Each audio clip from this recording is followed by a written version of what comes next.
What's up, ladies and gentlemen? You may have been wondering why I hadn't been doing any Camp Xul 3 like preview videos or like who's performing, because I've done them the previous years. Well, in this video, you're going to find out why I couldn't speak on it or why I didn't feel comfortable speaking on it exactly. We'll get into it at a different point. But joining me again this year, that were here last year for last year's recap, is Fatz from Pics. What's up, motherfuckers? International Hooligan sex symbol Fat King at your service. I may not be much to look at, but evidently I'm good to hear. He's got that radio voice, you know what I'm saying? That's what counts. That's what Chelsea Wynn said, and I appreciate that shit. And then once again, my homie Robbie, Twisted History, super famous. He's super famous, not like super famous fun time guys. He's actually super famous. No, he's actually famous. And now I think were you doing Do It for the Underground during last camp or no? Just had started it. It was new, but I had done it for like a couple months leading up. It partially started it because I was so hyped to go.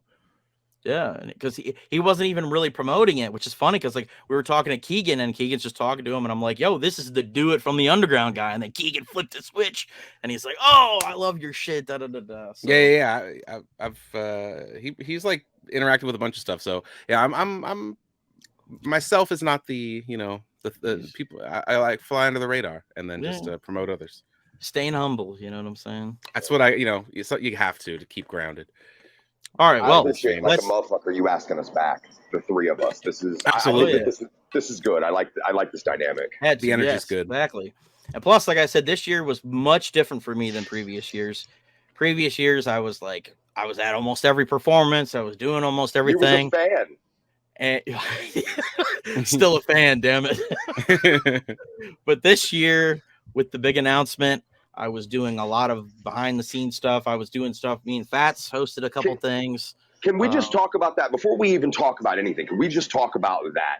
How fucking awesome is it that our boy has come home to roost? SON is officially a part of LLE, and it's just right, man. It's just right. Yeah, I mean we'll get to it when we get to the performance for sure. But like that was the moment of the weekend, absolutely. Yeah, this year there were a lot of moments, but yeah.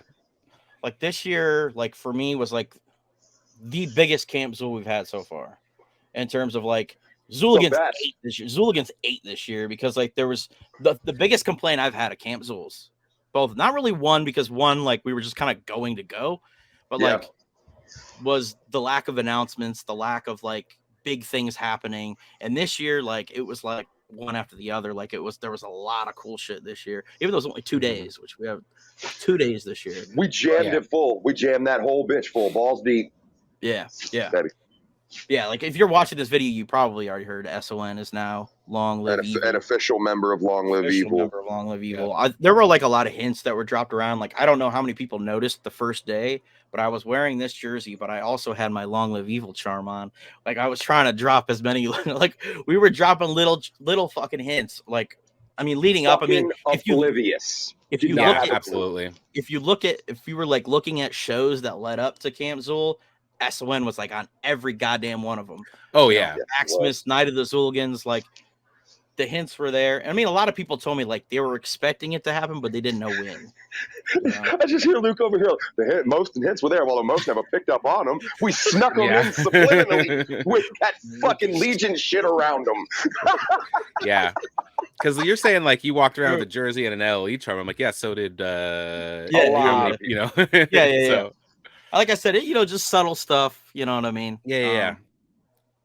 We'll get into that. We'll get into that when we get to it. Do we want to start with my first thing, day 0? Yeah. Yes. Well, day 0, but also something big happened on day 0 that I'm not even sure you realize was day 0 was where the 3.0s debuted, because late took a picture. This is the first time I ever saw it. Fatz took a picture of Bill and posted it. And I saw the mask and I was like, what is that? I didn't even think about that. I was just taking a picture of a fucking gift I had given to them. It didn't even dawn on me that, I unveiled the fucking 3.0. Because I saw the picture and it was nighttime picture, whatever lighting. And it was just like, okay, that's Bill. And then somebody was like, new mask? And I looked and, oh, fuck. Yeah, that is a new mask, isn't it? And then the next day they posted the picture of them outside the gate and said, new mask, same blasphemy or whatever. And fuck, all right, here we are. Yep. Yeah, the reason I kind of like instantly knew it had to be like the 3.0 is that it was like a forever face. Like it wasn't like something like the FF13 a Halloween mask or right. It was, you could see it. And the accents, the new accents that I've noticed is a full Joker smile, and then there's 2 huge stitch cuts in the forehead. Mm-hmm. And like a stitch around the top of the forehead. Yeah. It's so dope. It's so fucking dope. Tom outdid himself. Tom Martino, DWN Productions, once again. Yeah. Killing shit. I've said it reminds me of the Texas Chainsaw Massacre 2 mask, and then it has a little bit of like the 1.0 like pull like kind of on it to me. Yeah. But it's like on both sides this time. Yeah. They really outdid themselves. It's crazy. Like I said, I didn't even realize that's what I was doing. I thought I was just showing off a gift. But this was so cool because last year we were literally just getting high in a field and eating sub sandwiches. Like, yeah, I was contacted like 2-3 months in advance. I was told that I was specifically requested, which I got to tell you blows my whole fucking heart up. Like I was almost in tears because, goddamn man, I just wanted to be a part of something. And it was me, Weasel, and Coachella, and we worked our ass off to put together an amazing show that wasn't just, we had a full event. It wasn't just hanging out like it was. Like we had a costume, or we had a fucking trivia contest. We had other games. We had food, good food. And we had a great family photo. Some of the better performances were the homie Nasty Inc., the Michigan Misfits gave us 2 performances this year, once at Day Zero. Shout out to Freak and Baby Two Killers. They also showed up and represented. And then 2 of my younger homies who are on the up and up, CJ Crowley and The Killer, they were nice enough to bless us with sets. Here's a little lesson to all rappers, if you didn't already know. Keep your set on you at all times. You do not know when you're going to have a chance to fucking perform. Somebody got to play at Camp Xul because somebody. I was going to say that'll come up later, but yeah, bring your shit because you might get a whole ass set.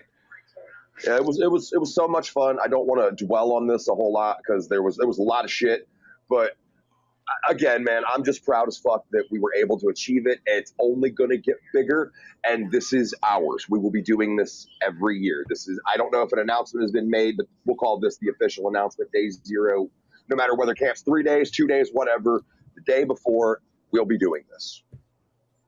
Yeah, you guys had a pretty good crowd there. They had the family photo and everything. It was we got 72 last year, I think. Maybe it was like 60. We had at least 120 people there this year. Nice. And here's the coolest fucking thing, and this is to everybody who's watching. Come to Day Zero. It's a camp hack. You can set up your fucking tent before everybody else. It's also like last year when I went, there wasn't all the events, but I met the people there that I spent all of last year and all of this year hanging out with. So it's a casual way to get to know people early before it starts too. Yeah, for first time campers, it's a great way to get introduced to the horde. Yeah, and like you're hosting stuff. Like it's pretty loose, pretty open. Like I don't know, it's a great ease into the whole fucking weekend. Thank you. That's what I was trying to fucking do, Robbie. Thank you so much. We called it a tailgate party. That's exactly what it was. I was gonna say it's like a big tailgate party. Like everybody has got their chairs out. There's fucking people performing music. There's food and shit. Like the boys. Totally. Yeah, obviously Bill was like walking around mingling with people. Yeah, after the event had pretty much winded down after the last performance, the boys made their appearance, and I was gone by then. I was hanging out. I stayed there till about midnight, but I live 45 minutes away, so Yeah, I think like Misfits ended, and then they had their Q&A session, and people kind of hung out. I probably left by shout out to the Fake Time friends for handling that too. That was cool of them to step up and do that. It was cool to just sit back and watch a lot of the time. Like if anybody asks, well, on Day Zero, the biggest thing I did when I wasn't on stage, I was just in the crowd, taking it all in, man. Like I didn't talk to a whole lot of people. I just kind of like watched it all, and I was at a loss for words. That's not the first fucking time that happened this year. Won't be the last. One thing I want to highlight about Day Zero that kind of leads into a vibe of the whole weekend that I thought was really cool was when the Michigan Misfits did their Q&A. 99% of the questions asked were from people's literal children, and they were they were thoughtful questions. They were like, stuff about how to make music, how to write songs, stuff like that. They were genuinely curious. Misfits were super generous with their time and their answers, and that set a vibe for the whole weekend, I think, because there was a bunch of kids running around and they were treated like people that were there to have it. Like you see other festivals, let's say, where there's children and you go, these children should not be here. This was a different energy. This is a double-edged sword. I'm going to say this right now. If you want to be a parent that brings your kid, two things have to be understood. Your kid has to be cool, and so do you. You have to understand. You have to understand that your child is going to be seeing some things. This is what it is. But your kid also has to be able to understand what they're being around and what they're taking in. And shout out to the kill cams and my homies from work who brought their kids and shit. There were some really, really well behaved fucking children there. Mm-hmm. That's what I'll say. And they were engaged, and and the artists treated them so well and so nicely. And most of them are parents too, so totally, yeah. Being around a child isn't a bad thing.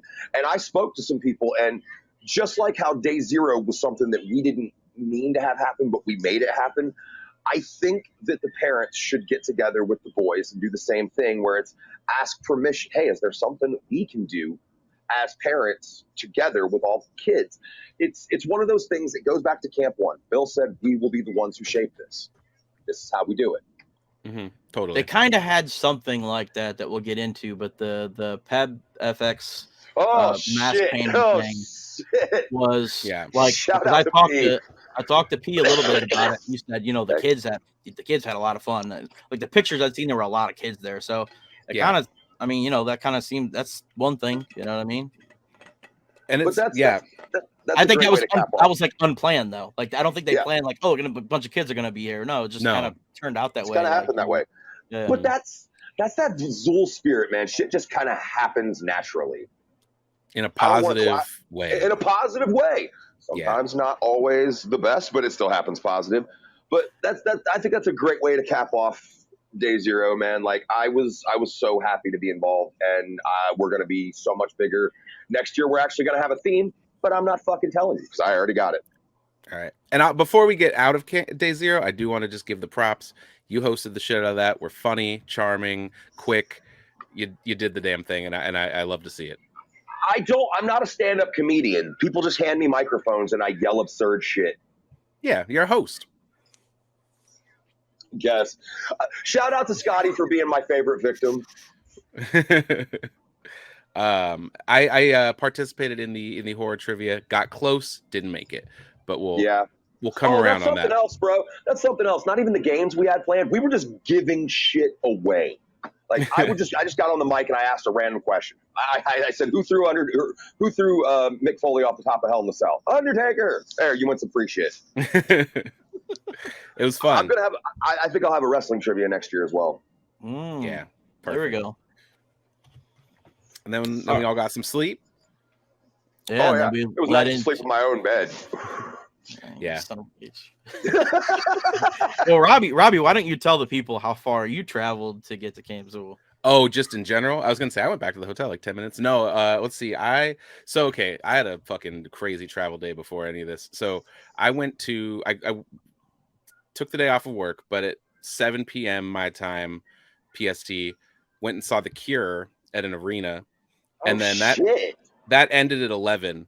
I went directly to the airport, had my suitcase in the back of the car, drove to the airport, hopped on a 1 a.m. flight, arrived in Ohio at 10:30 a.m. and got picked up at the airport, went straight to Day Zero. And yeah, I mean, I was just from Wednesday afternoon, basically, I was just going until I got home, basically. So wild times. But that's a hell of a story. That's a great segue into the next fucking segue. Damn. And that would be I went and seen The Cure before I went to fucking Camp Xul. Ain't nobody topping that. Yeah. About 75% of the crowd probably don't care, but it was fucking sick to me. That's dumb on their part because The Cure's fucking awesome. Yeah. Sideways completely. Great show, but yeah, that doesn't matter. I'm just saying there's more music out there. Yeah, 100%. That's always my philosophy.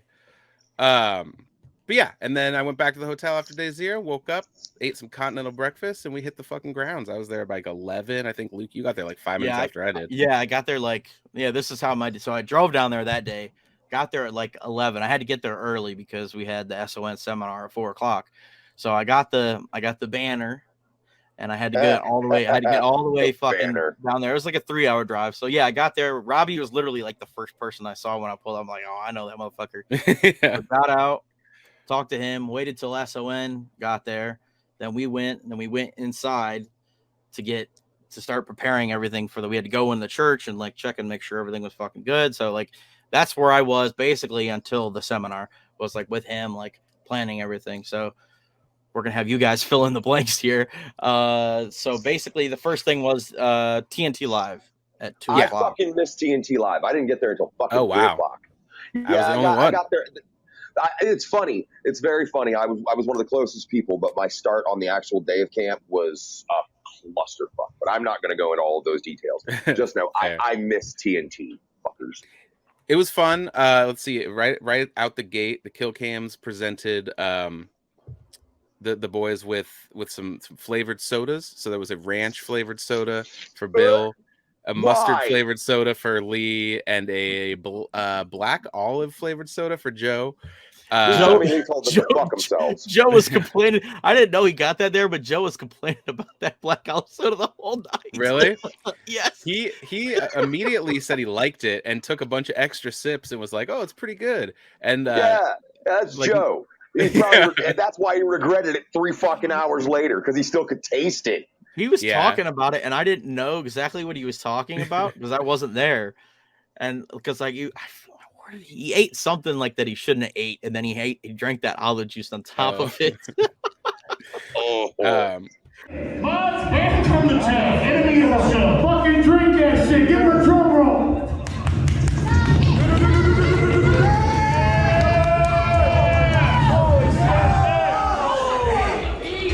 What do you think? On a scale of 1 to 2, he's going back in. Jesus fuck. How are we surprised by this? I mean, we just watched this man eat a fucking rat bit the other day. This was really good.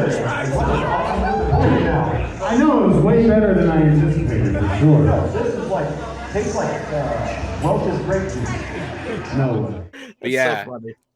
So they drank those, and then they discussed. Did Lee drink the mustard sodas? He took a sip. He hated it. Everyone agreed that was the worst one. Yeah. Bro, I was there when he took I was there when he took the shot. That's horrible. Yeah. He was pissed because he was like, Bill doesn't have a famous phobia of ranch dressing, and we all know Joe's black olive thing. So he was pissed, but it was just super funny. I hope that's a lesson. Let's please stop bringing Lee Carver mustard shit. Or just don't be so outward about your things that you hate, because people will put it in your face. Too late now. Too late now, Carver. Ain't Joe afraid of birds? Somebody bring a crow. Just bring bird soda. No, I was talking about bring a bird. Oh, just there had to be some on the grounds, right? It's outside. What? Oh, and so then they talked a little bit about just on the leather thing. Oh yeah. Done.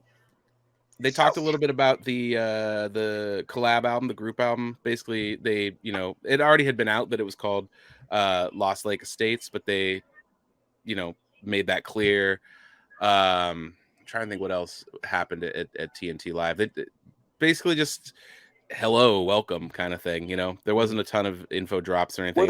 Were there any first timers asking questions or anything? Like, I really want to see a lot of more interaction from new people and a lot of interaction from older people. Like, that was one of my complaints at the seminars, is there was a lot of quiet moments, and like there were a lot of, I felt, bro, both seminars, Fun Time and fucking Xul, I felt like I was the MC because I was asking most of the questions. It's an interesting dynamic because me and Luke talked about this a little bit.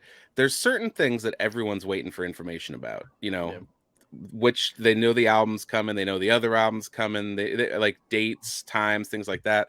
And so I feel people are timid to ask that question, myself included, because we're waiting for them to just say it because they know that's why we're, you know, it's a weird dynamic for a Q&A. It feels like versus they're a gonna seminar. talk about like this is like obvious question. Like they're gonna address it. You know what I mean? That's Yeah. how I feel sometimes. You're like, should I ask this question? No, they're gonna talk about it. You know what I'm saying? See, And then they never talk about it, and you're like, oh. I think what people should look at seminars as is a chance to ask questions that aren't about upcoming projects. You could, if you had something you ever just wanted to fucking know, there's your chance. And there was a couple moments like that, especially like in the fun time one, I think, where there was things where they talked about how, you know, like in order to in order to go ahead. Hold that thought. Well, no. We'll talk about the fun time seminar when we get there. So after TNT would have been what? It was the SON seminar first, right? The zebra cake eating contest. No more of this. This is masochistic. Stop doing this. Who won that? Who won? Not Zipper. I don't know who won. So I think it was 16. What was the number that fucking mask cost? Right. That guy. 1626 or something. Yeah, 1626. I think he's calling himself Mountain Hooligan, which hey, cool. He's as big as a mountain, so it's cool. It was up to him. Yeah, him and Zipper is what it came down to. Yeah. They had Moondoggy up there and fucking One Eye. Old One-Eyed Jay. He did not make it at all. That skinny bastard couldn't eat any. Yeah, it was something to watch. Just people. And then for Coachella, she puked. She was the first one to puke, and then it came down to Zipper and Mountain, and she had won the day before, so she was already full of like 20 cakes. So I don't know why she entered another fucking zip. Prop Zipper, you're a fucking G. But she didn't win. She puked. Mountain Hooligan won. He got the $100 at fucking the Emporium. She got the 50. Man, you know, $50 to puke. I don't know. It's not bad. Yeah. I've done it for free. I would never eat another fucking zebra cake again, and I love zebra cake, so I will never do that to myself. Yeah, that's true. Keep the experience pure. Stand By Me has always scared me away from eating contests. If you know the scene I'm talking about, like, absolutely. That's what I always think about is that scene in Stand By Me where he like eats like the raw eggs and then he downs it with vodka. And then he gets up there and he eats the pie and it's like boom, boom, boom, boom, boom, boom. Yeah. Stop. Like, stop. Oh. Gross. Nasty motherfuckers. Why are we so foul? Why are we foul? And then was the SON seminar. Then was the SON seminar. So this went a little bit different than like I think the way we had envisioned it, because the previous year they had done the Q&As, they had a table set out and they had a stand up with a mic and everything, like room for 3 or 4 people. So me and SON go into the church to like scout this area, right, where we're going to do this Q&A. Well, we did a seminar. It was a Q&A. And there's no table. There's no table, and there's just a pulpit with this giant fucking monster thing on top of it. And we're like, okay, this is going to be. It was actually pretty cool, actually. It was pretty fucking dope. Yeah, it looked good. But we're like, okay, what the, how the hell are we going to fucking do this shit? Because we also had to unveil the banner that we had. So we ended up kind of winging it, but it worked out. I liked it though, because it felt like it felt like he was preaching, which is what it should have felt like.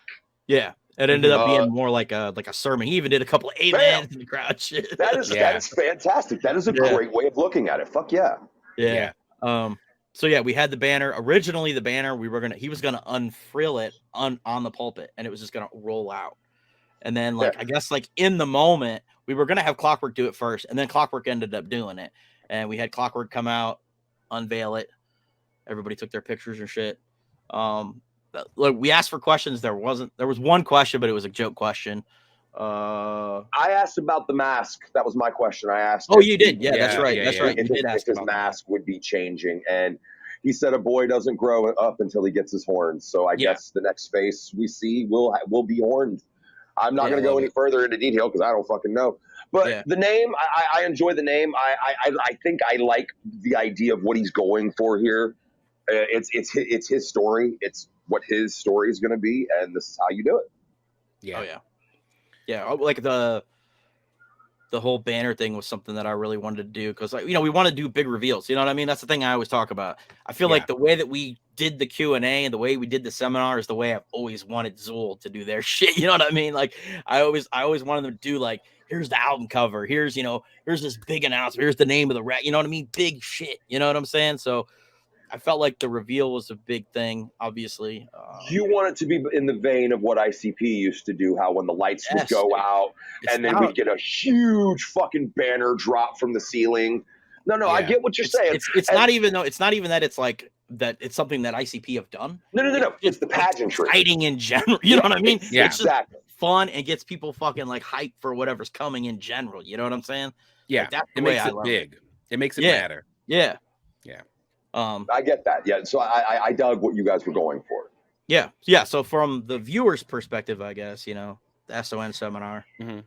I thought it was really cool. I thought it was cool that Clockwork were there to unveil it. It did have that kind of like familial, even to go back to talking about like old ICP stuff, like when they had that 2002 thing and, Twisted and Blaze and then were there to turn the Joker card faces around, whatever. It had that kind of vibe where I was like, these are his guys. They're helping with his announcement. It was very like there was a crew element to it that I thought was really cool.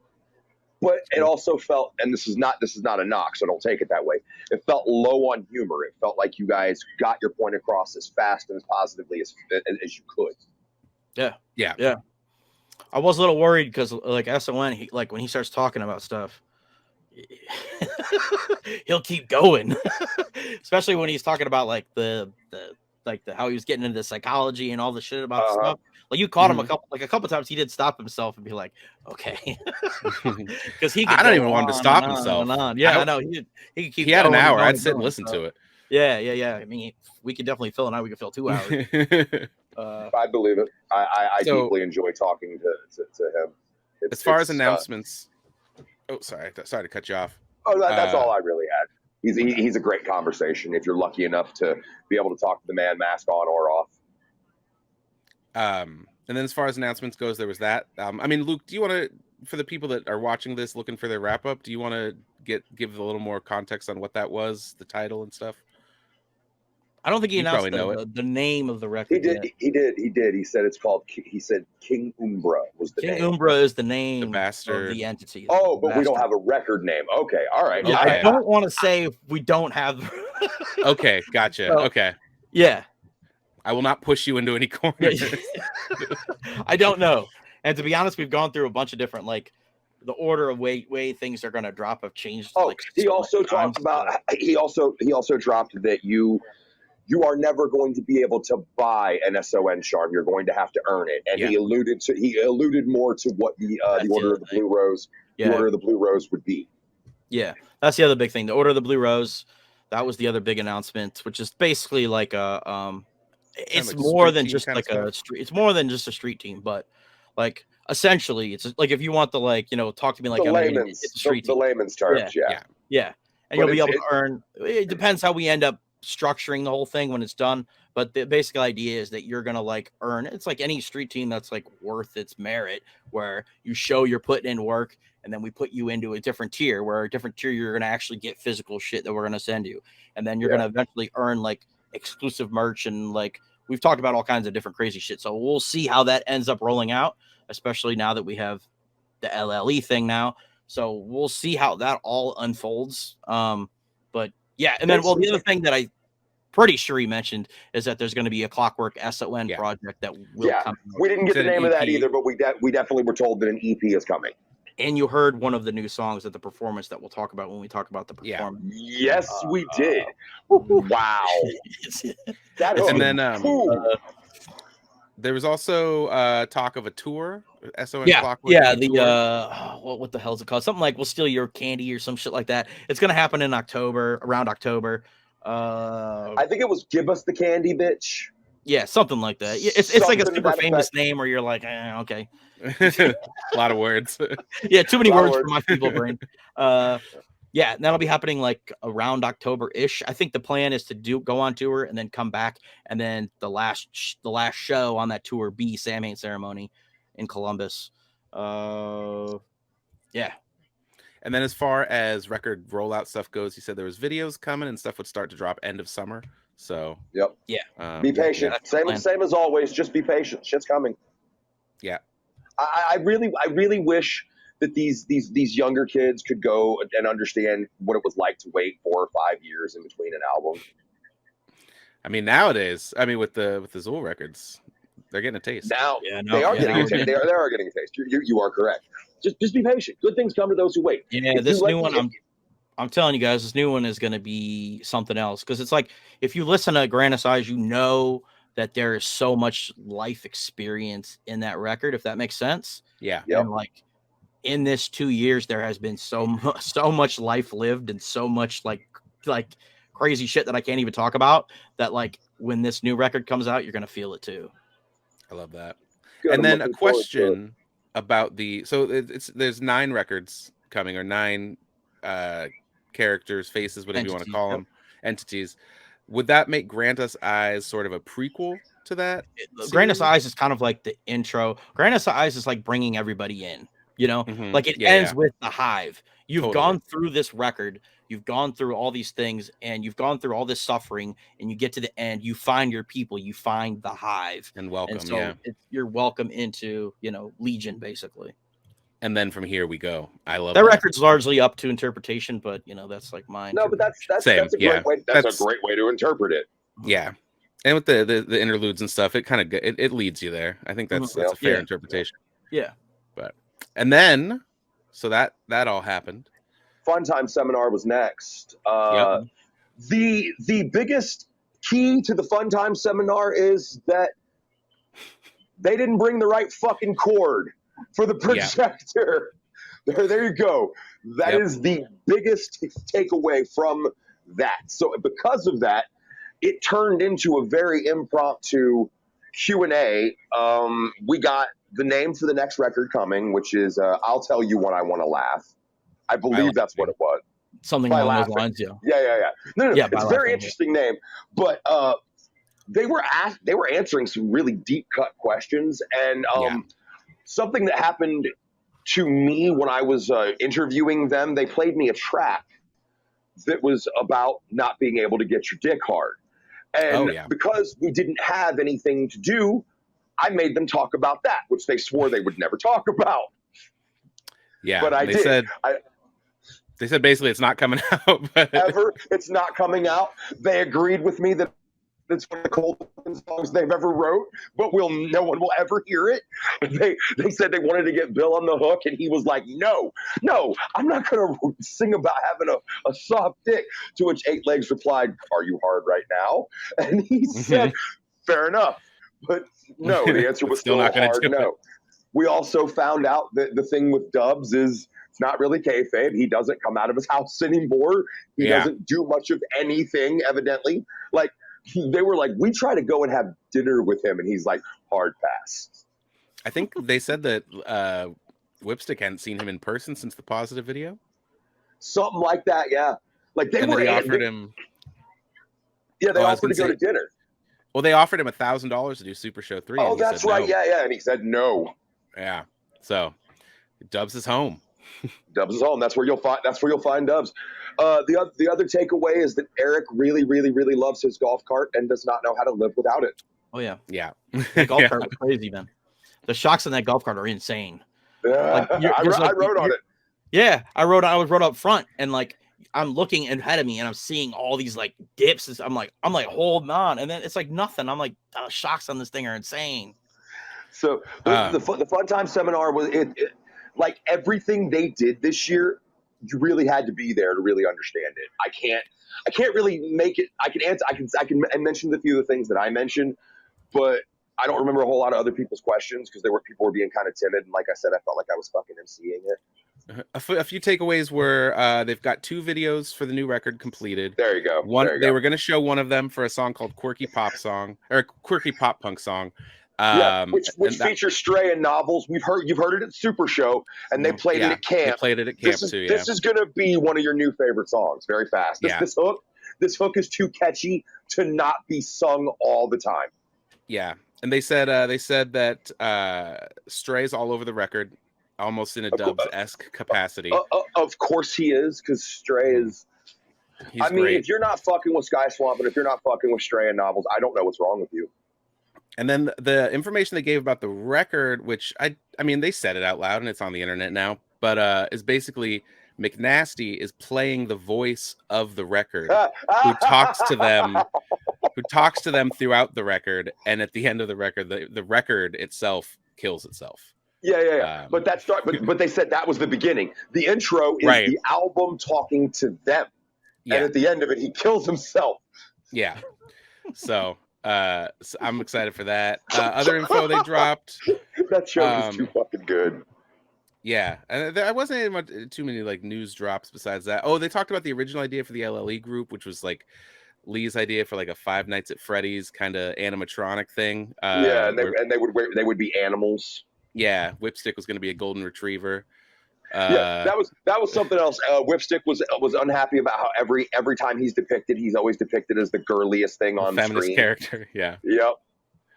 So it was a really fun seminar. I caught him before they got started, and I said that he looks more and more like 2000s era Christian every time I see him. Without the mask, for sure. Without the mask, yeah. Yeah. He smiled real big for that. He's like, I appreciate that.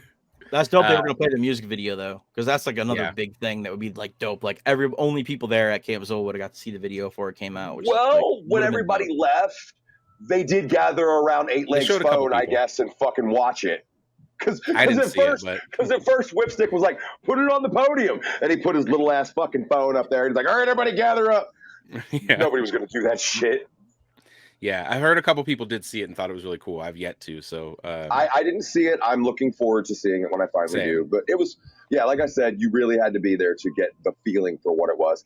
The boys interrupted and made fun of them. That was great. Yeah.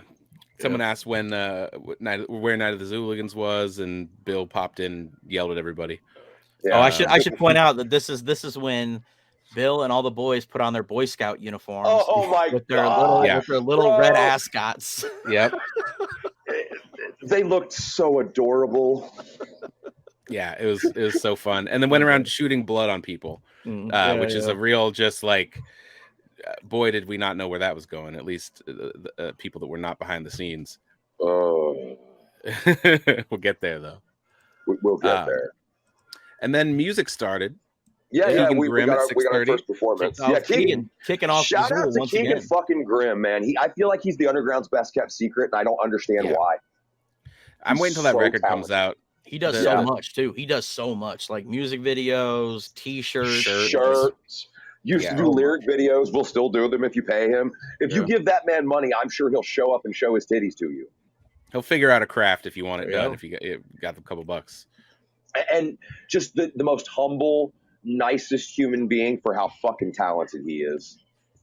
Yeah. It's a good dude. And I got the sampler for the new record. Listen to it. We heard the songs live, but they're fucking great. That record's Gospel. I think it's called Gospel, right? It's called Gospel. He has such a dirty blues voice, man. You feel bad. You feel like you just want to kick back and just soak in it. It's like a blanket you can wrap yourself in. Keegan's voice. He's really funny on stage too. He does like part like comedies, part like a comedy set, part like performance. Yeah.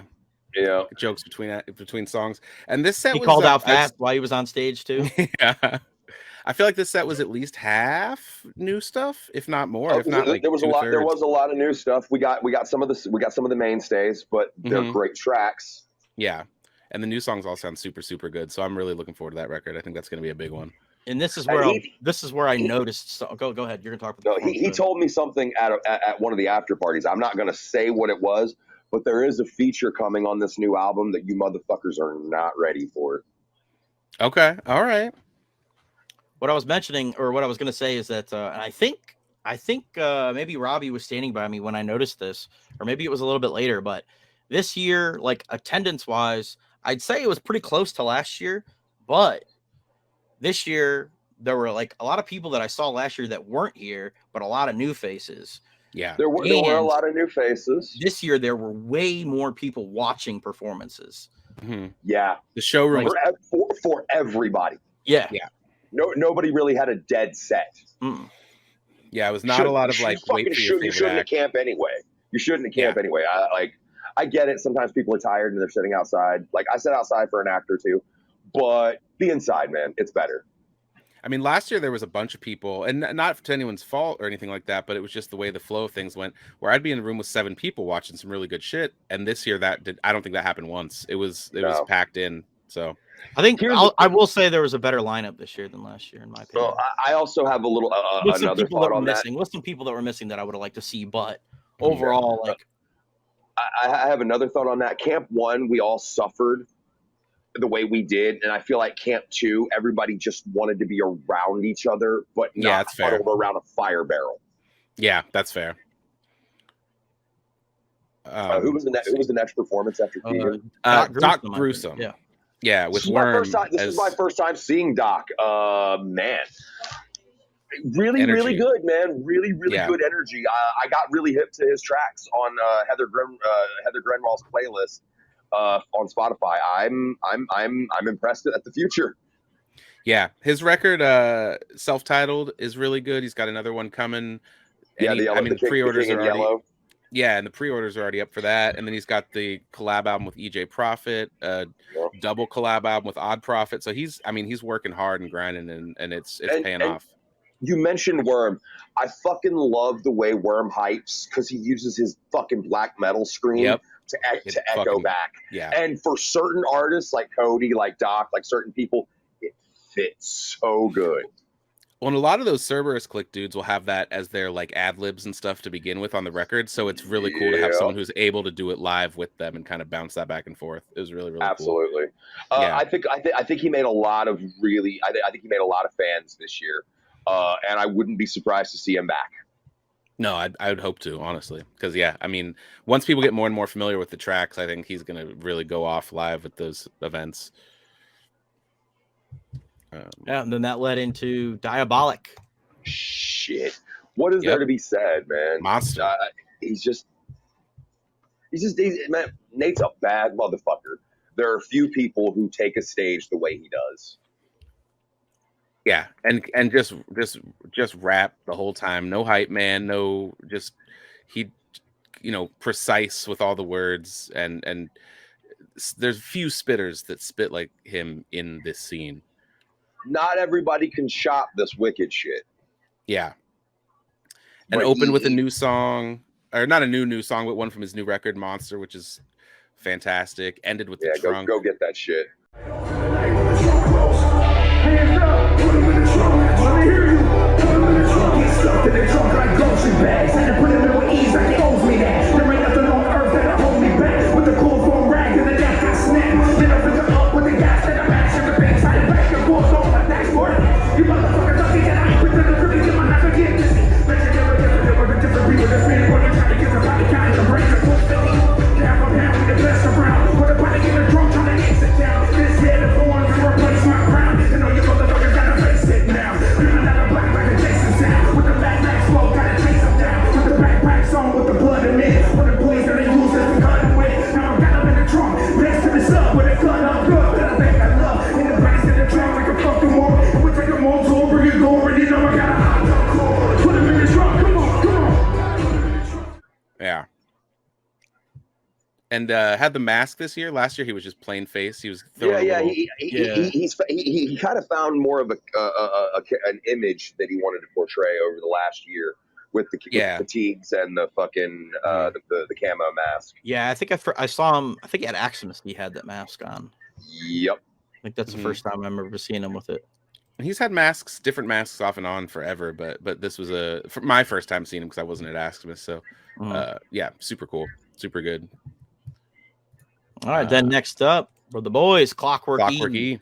I was excited for them to play camp because they've been introduced to the Hooligans pretty much recently. Yeah, very recently. They've been on SON's been dragging them with them everywhere. So they're hitting. They're hitting. A lot of people are really enjoying this style they have. It harkens back to old days of ICP, and it feels a little bit like what Fun Time's doing with that whimsy attached to everything. It's fun. I love those guys so much. Yeah. I love those guys. They, SON and them had played the Three-Headed Monster tour the night before, right? Night before. So they were on like 0 sleep. Kyle was gone. But they fucking killed it. It was my first time seeing them. I've been listening, I mean, living out in Portland, I don't get to see any of these people except Xul. Camp Xul is like my opportunity to fly in and take the temperature of the scene, kind of. And I've been listening to the records online and enjoying it from a distance, but seeing them live, it like everything clicked into place and was like, okay, this is what they do. I fully understand the whole thing now. So it was really, really cool. The first time I seen them was at the Sam Haines ceremony, and yeah, you're right. They've pretty much been at almost every stop that SON's been on since then. Yeah, they come in and they just fucking like they get the crowd fucking hyped, dude. Yeah. Good hype music. Definitely. Smash. I love that fucking Smash song.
Space Gas is fucking Crackheads.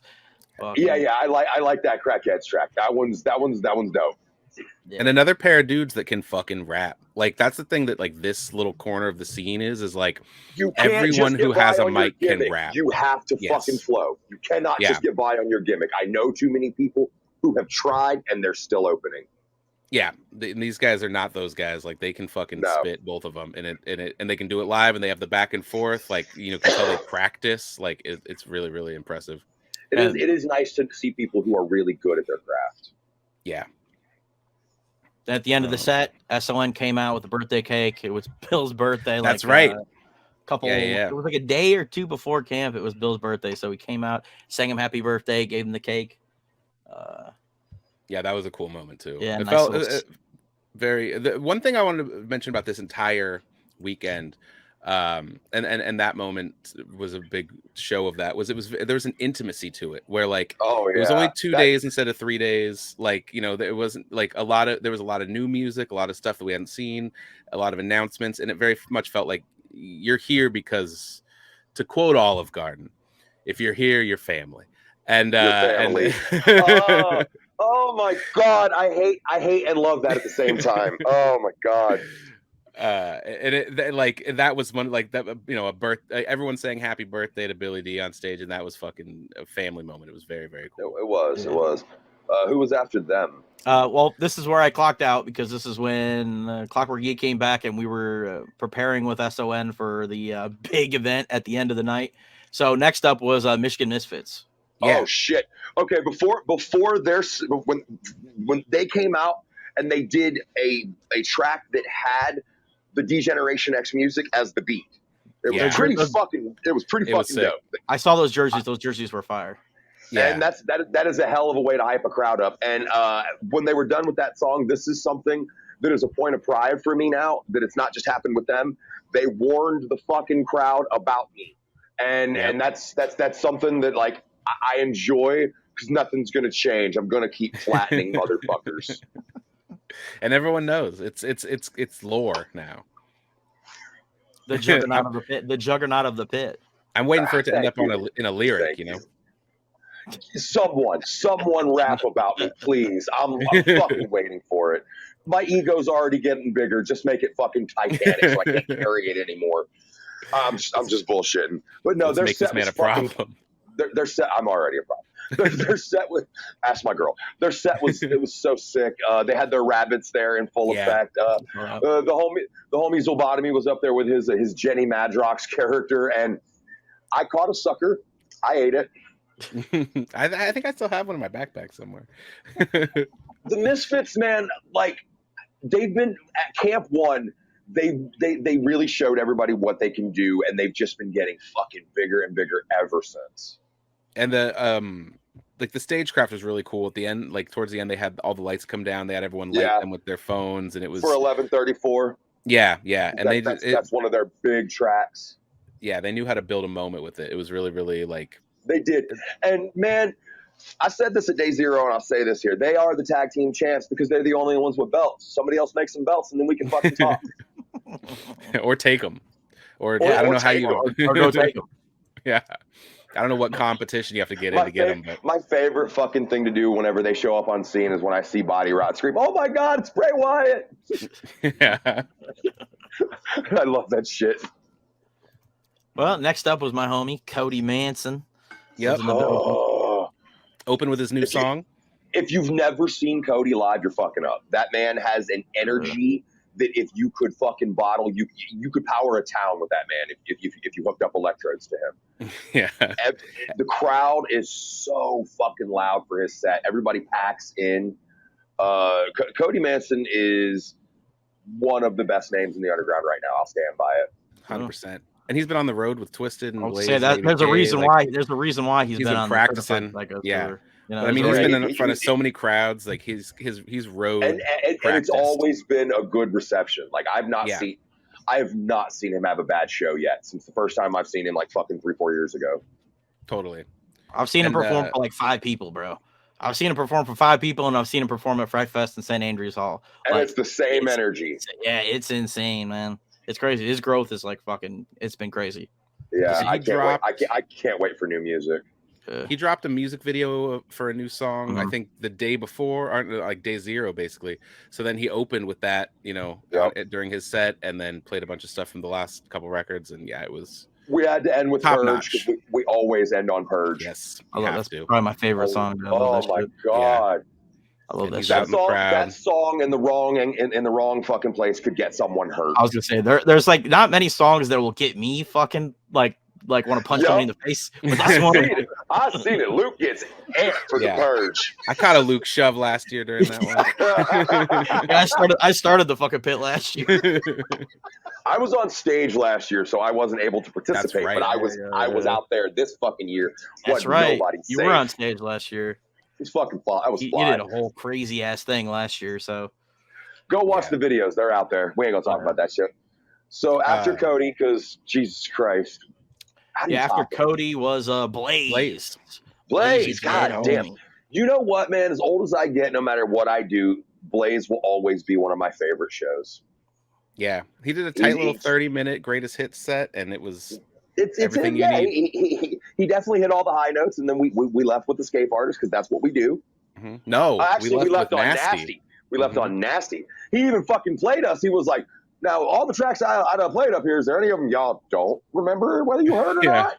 I don't know if that was what the fuck he was talking about. I don't know how we didn't know. I don't know if it was intentional or not, because I think he looked to Jim in the back and was like, "Did we miss a song? I thought we had another one on there." And then drops, everyone goes nuts. Like, shout out to Jimmy Jobs. We love Jimmy. We love you, Jim. Yeah, he was running around all weekend. One thing that was really cool for me during Blaze was, and I might have been smoking a little bit, so I was pretty fucking high during Blaze, and I was looking around. I was watching the crowd, and I saw Billy D from Clockwork just beaming, smiling during Nasty, which they interpolate in their set, and I was like, okay, so that like putting pieces together. Okay, so this song was and then watching people in the crowd, there was somebody with like Lazy and Crazy gear on, and another person with a Chapter 17 tattoo, and they were going off to Blaze. They knew all the songs, loved all the songs, and it felt like a healing, like This doesn't need to be separate things. This is all one big thing. Blaze can be the bridge. He really can. But I'm only going to say this once here. I'm afraid it's going to be like Eazy-E, and one of them is going to kick it, and they're all just going to regret that they didn't do anything. It's not impossible. I mean, yeah. But just seeing all those people kind of let their guard down and admit, I grew up on these songs. I fucking love this shit. Was a very cool moment. I can't stand motherfuckers that are too cool for school. Blaze is on, you turn up. That's what you do. Yeah, exactly. And I was disappointed Luke was not in the house for fucking Dead Man Walking, but oh man, did he play it? Yeah, he did. Oh man, I should have came on stage like that. Yeah. You were probably near the door. I was looking for Dustin. I was kind of hoping the dude was going to be on stage doing the hyping, but it's okay. You were missed, Dustin. We just got Blaze front to back alone. He held his own. It was cool. So good. He's so fucking good. I feel like he would do that shit in a wheelchair. Oh yeah, we'll see. You got, he's not a young man. We'll get him there. Yep. And then like you were saying though, now we got like the NWO, man. We got the Click. We had the LLE set. Which we're about to get into right here. I know that like we were saying, we didn't know what we were hearing. Yeah. But this shit has wormed its way into my brain, and I'm just like, I'm like, shut up and take my money. I can't wait to fucking buy this record. Yeah. So, after Blaze, the LLE took the stage. Really cool opening. Yeah. Where they had them kind of, because for those who are not as tuned in, the Lost Lake Estates thing is that it's a abandoned mental institution, sanitarium where they stay. It's been abandoned for years, but they live there still for some reason is the theme. And so when the lights dropped is a big LLE banner, and the announcer voice or the pre-tape thing was saying patient number. Pretty sure it was Lee doing that for the pre-tape. I can usually pick his voice out. Pretty sure. Did they pitch it up? I might be wrong, but anyway. And so, patient number 375 or whatever is Lee Carver or whatever. And one after one, they come out, Whipstick kind of stumbled out like he got shoved out. And then they went right into Brainless and then right into mostly new material. Which was a lot of new material. But we also got fucking Hide and Seek After Sunset. There it is. I can never remember the name of that fucking track. We got that one. But yeah, it was new. It was all about the new tracks. Like it was all about it. And Lord of the Flies. Yeah, Lord of the Flies, which is another great track. Insane. Another great feature for Lee Carver on a Fun Time song. But like I just felt like we were all taking it in. Yes. We were rocking with it. The third or fourth time you heard the hook, you were like, all right, now I can sing this with them, but I don't know it yet. But like the song Psycho Screwjob that we're going to go for a video shoot for on July 1st, that's going to be an anthem for you, especially if you're a wrestling fan. This is 100%. Literally, they talked about it at the seminar. It's just a 100% track about wrestling. Everybody's verse is about wrestling. And the hook is no chance. You know what I mean? If you're an old wrestling fan, you know what that is. Yeah. Yeah, it's LLE with the 1, 2, 3. 1, 2, 3. Nobody survives the Psycho Screwjob. I think it was I think that's what they were saying.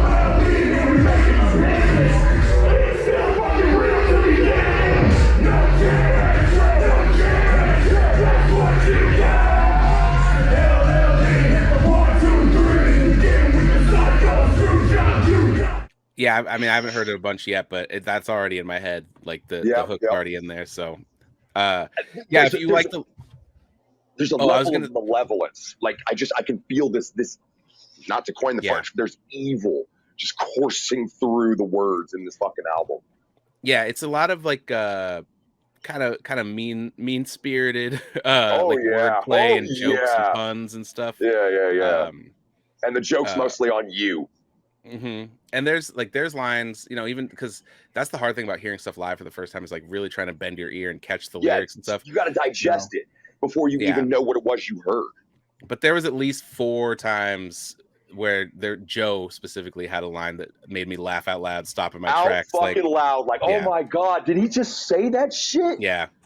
So it was it's like the energy of like your friend plays you something for the first time and you hear it that one time and then they got the CD, so you just got to take off and just think about what you heard and try to like until you get it. Like, yeah. Well, a little sidebar. Luke and I got to hear Lee's verse before he performed it on that song. We got to hear a couple pieces of it when we were in the green room. Remember? Okay. Yeah. Well, no, never mind. That was the next day. I got my days mixed up. Fuck it. Yeah. The next day. Yeah. Either way, I took you back there because we had to find Bill, I think, or something. Yeah, and we didn't. But any fucking way. No, but like there was a little bit of a mosh pit. You're next year, that set is going to be a highlight. Like it already was, but it was a highlight this year. But people will be going off. Like I was telling everybody, man, this is Dark Lotus. This is going to feel like you're at a Lotus set in the sense that there's so much talent on stage. You're not going to know what to do with it. Yeah, 100%. I mean, even the fact you're going to hear 8 Legs and Joe on the same track, every track, like, are you fucking joking me? That's a level of hate that you don't know. I don't know if you're ready for. Yeah, just pure spite. Joe Black is proof that you can exist on spite alone.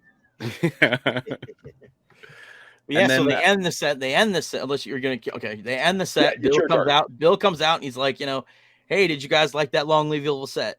Everybody's like, yeah, fuck yeah. And he's like, well, next year it might look a little different. And everybody's like, oh, okay, what's talking about? And then Carver goes out.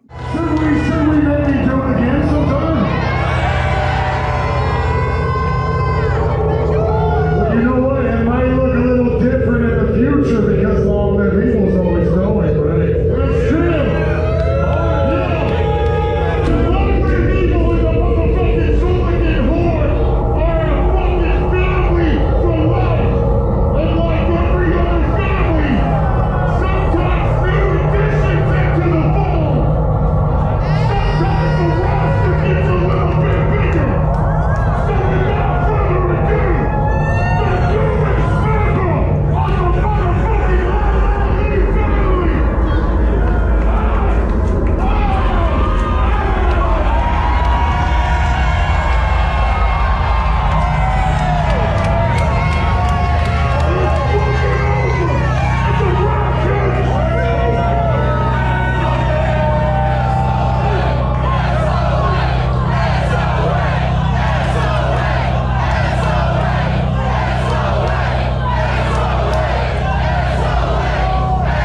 motherfucking Holiday family. Yeah, it was Legions being shrieked. I seen him by a fire barrel when it was over, and I ran up and I said, "You sneaky son of a bitch, you!"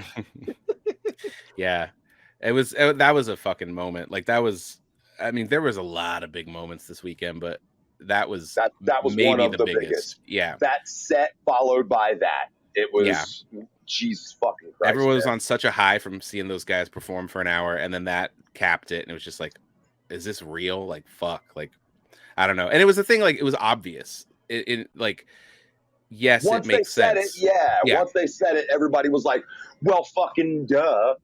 Right, but it was the kind of thing where, like, it was like it could have happened or it could have never happened. They could have been, running parallel forever. And that's kind of what I thought. That's kind of what I thought was gonna happen. Like same, yeah. Because Luke was like, they've been on every tour, but I was like, yeah, but that happens a lot. People enjoy touring with people. Totally, yeah. That was kind of the vibe. I'll ask you guys because you guys weren't privy. Yeah. When they were saying these things, when Bill started up and Lee started going, what was going through your guys' minds in that moment? I have no fucking idea what's about to happen. I have no clue what they're about to tell me. I'm not even going to attempt to venture a guess. Because I'm the type that likes to I like to guess things. Like I think I know what's going to happen, especially in pro wrestling. But no, not an idea. I just sat back and let it unfold, which is it rare all happened for me. so fast. Yeah, That it was just kind of like, what? Someone new? Well, Something yeah, this? Is let it me, this? Let me Is ask it you that? this: Were you still shell shocked from that set? Yeah, totally. Like I was still just. Yeah, there's footage now yeah. online. Dan Galvin posted his footage, and I'm in the shot the whole time that announcement's happening, and you can see all of that happen on my face from like what, and then like woo, and then clapping, and then big dumb grin. Like it's just, yeah. I mean, like I was just in a tornado of different thoughts, and like, who could it be? Could it be this, that, and the other? And it was like, yeah, duh, obviously. And then just excitement. And you have to think about it like this first album we're going to get, that's like Red Cross Lotus. The second, when SON finally joins, it'll probably be like Black Rain. It's everything's going to always evolve and always change, because that's what you have to do. Well, and that's something they touched on at the Xul seminar the next day, was they want to do an LLE album every year that reflects the current lineup. So yeah. Think about that. Let that fucking sink in. Could you imagine getting something like that every year? All new songs. There's 19 I'm not even going to hold them to that. I'm not even going to hold them to that. If it's every other year, that's more than I need. Yeah. Like, yeah. Blown away. Yeah. Blown the fuck away. Absolutely flabbergasted. Another time I was at a loss for words. That's two now. Yeah. I'm glad it happened that way. I'm glad it happened at Camp Xul with the announcement, say big news coming out of camp. But it was like you were saying before, that's when it should happen. Yeah. This is if this is what we intend this to be, this is our WrestleMania. This is our gathering, to not quote a term, but this is ours. Yeah. That's what I've been saying. That was like last year. That was the big, when I went on that rant, that was the big thing. You know what I mean? Like, we need news, like big shit to get excited about. You know what I mean? And this year, like they heard you, Luke. They heard you. They did. Loud and clear. Big shit. That's something else though. Can I just interject that? Violent J doesn't give a flat fuck what you think, what they think, what anyone thinks. He doesn't give a fuck that you didn't like that performance. They paid him and he's happy about it. You made a fucking genuine complaint and it got fixed. I'm not gonna say it was just you, but your voice was heard. You know that. Yeah. Nowhere else. No fucking where else. Well, I think they saw. I think other than just me saying that, I think they also looked at it and were like, "Yeah, this is like our, this is our shit. It should be, exciting this is the big shit one. coming out. This should be an event for us to like not just do a cool thing now, to do cool shit that's gonna like catapult into the next cool shit that we do. I mean, start the new era. You know. I mean, literally, 3.0 is the fucking a new era of Long Live Evil is about to begin. Yeah, and that was day one of that. So I mean, like of that new era. Yeah, and day one of Camp Xul. Day fucking one. Day one didn't end there yet. Though. Yeah, I was gonna say not yet, because after that there was like a little bit of like a reprieve, and then there was the ritual, the VIP ritual that went. I was not there for that. I was in the building. Robbie actually participated. So yeah, so we get in line outside the church, and we're all just, oh man, what's this gonna be? What the fuck is about to happen? Blah blah. They had kind of hinted that we were gonna get bloody, but they didn't really give any detail on what that meant. It's funny you said kind of get bloody, because yeah. So what happened? And then we start seeing people. I was probably like 5th, 6th back in line, so nothing crazy. And then we start seeing people walk out one by one with just head to shoulders and maybe lower, just blood, and different colors of blood, like pink light colored blood, and then dark like thick blood. And we're like, what the fuck is happening here? So basically what happens, they lead you in one after the other. You take the hand of Joe, Lee, and Bill, and they let like 3 or 4 people in. It was like a metered line. They let 3 or 4 people in. You stand along the pews, and then one person at a time you go up to like the ritual spot. Which initially, when you were there, I don't know if when you went through, was SON there when you went through? He was milling around, but he wasn't in the room. Like I saw him out back. Church? Oh, okay. No. So yeah, he was milling around the outside and stuff. For the first few people, SON was there, and he was like, kind of like guiding people up to Joe. Okay. Like an usher. Yeah, kind of. Yes. That's dope. And then so basically they take you over to the like a metal pool. What would you call it? Like a Bob and Frapples kind of fucking tub? It's like trough. Yeah, it's like a trough. Yeah, because it was like long and and long metal, and then full of blood. And Joe, asks, are you willing to? I'm trying to think of the exact wording, but basically dedicate your soul to evil. And you have to agree. He needed verbal consent. And then they took you and they plunged your head and baptized you in the blood pool. And then they took a mask. You got a gray, like, blank mask, basically concrete looking. I'll show it in a sec. And then Bill took it and kind of folded it up and did what he wanted to do it. And they had like a chalice with latex paint that was blood colored and dipped it. And everyone got kind of an individual Bill designed mask. So this one's mine. He dipped it weird, so it just is on the ears mostly.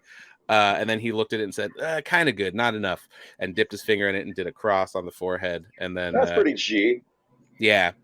And then you go in they're in their, robes, and you went and lined up and took a picture with them.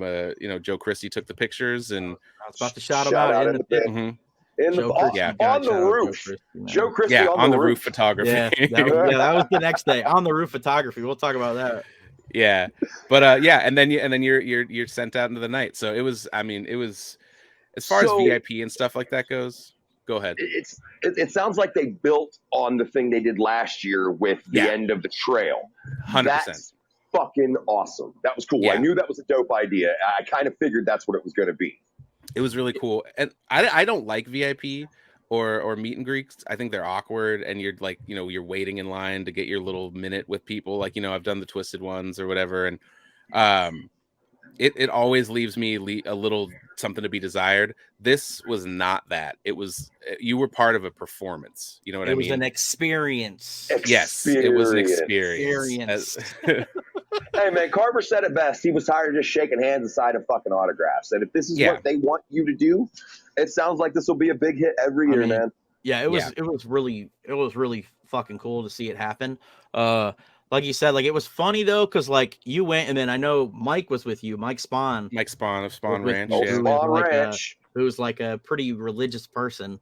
He were telling me a little bit, Robbie, about how he was a little bit worried going in. He was a little nervous. I mean, he's a Catholic boy. He's a good Catholic boy. What do you think they was gonna do? Fucking murder everybody? Shit. No, it wasn't that. It was the agreeing to be baptized, basically, in blood. Shit. Oh, what's funny about that whole situation is that, like, you went, and then, like, there's this point, like, as the night progressively went on, Joe got more and more aggressive with people. And Mike was like the first person who got like the special Joe Black is a little irritated treatment. Because he was nervous, and Joe could tell, and I kind of was like, "Hey, I need your consent," but like started yelling. And so Joe's like, like getting him, like, say it louder, yell it. You know what I mean? He's like, I want the blood. And so then he dipped his head, and then that was like, he kept doing that. Last, like, the night went on, he's like, was just making people like yell it, scream it. People are like, oh. I know. Maybe wish I went after Mike, because I want the yelling. He's like, I wanted the extra hard treatment. Shit. Yeah, exactly. I want to get pushed around. All right, you heard it here first. Next year, everybody manhandle Robbie. Well, okay, let's not in the right environment. In the right environment. With consent. Yeah, it was that had to have been a really fucking cool for everybody that fucking did it. You got you basically got a custom. Yeah, you got a custom mask that is basically painted by Bill in a way. Yeah, painted by the boys in a way. This is finger painted by Bill. So I hope everybody runs with it and gives it a name and like really, really enjoys this, because this is special. This is something nobody else has, and hopefully none of you fall on any hard times and have to sell it. I was wondering about that, if that's going to be a thing, because I mean, it's one of 50 and it's hand painted by the guys. So I wouldn't even know what kind of value you would put on that. Yeah, no, I wouldn't know where to start. But here's the thing, though, it wouldn't have that kind of value for you because you weren't there for that. Yeah, right. Yeah, that's the thing, is it's yours. This is so personalized. I don't think there'll be a market for this. Yeah, I mean, because what are you going to try to collect all 50? Or like someone who didn't go is going to, I mean, there's just no. pardon the expression, that's pretty fucking lame. Yeah, it's super personal, and that's I think what's cool about it is like, why would you want mine? Why would you? I mean, it's kind of like when you go and you get an autograph from somebody, and it's like, dear, to Luke, da da da da, and then somebody buys that from me. It's like, okay, yeah, exactly. Yeah, that's weird. That's weird on you. So that brings us to the events of day 2. Day 1. Technically, there was karaoke night 1, but I didn't see it. I don't know if anybody. I don't think anyone went. Jimmy told me it wasn't going to happen, so I didn't hang out for it. Yeah, and by the time I got done with the ritual, there was no one there. And then they pulled it out of their ass, and that's something else. A lot of the people that would have done karaoke were at the ritual. Yeah. Totally. Yeah, me and Phil were going to have something up our sleeves, but we canceled it last minute. But maybe next year.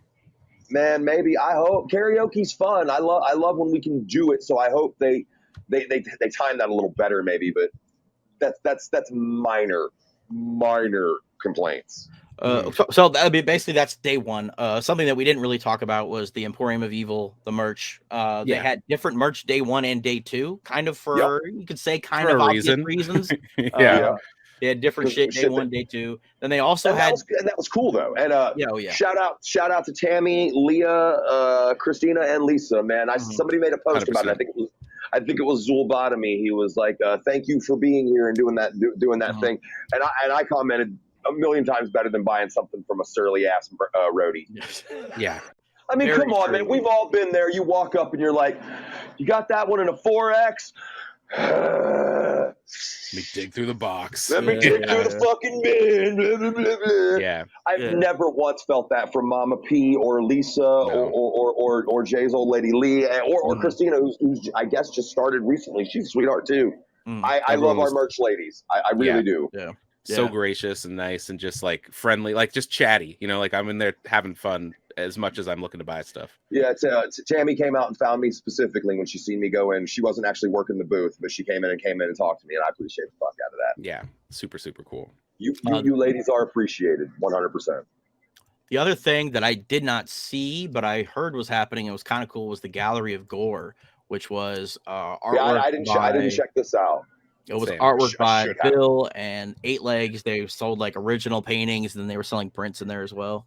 Oh, really? They had prints? I didn't realize they had prints. Someone said they only had 2 paintings, so I was like, well, that's out of my price range. But if they had prints, I saw one of them. Jay Weasel bought one, and I saw that one. I think it was a Bill piece of Bill in a 2.1 or 2.0. I don't remember. It was cool.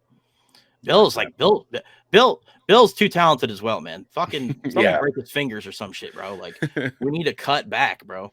You're painting, you're doing beats, you're rapping. Stop. No, whatever makes that man happy. Whatever you're makes losing that weight. man happy.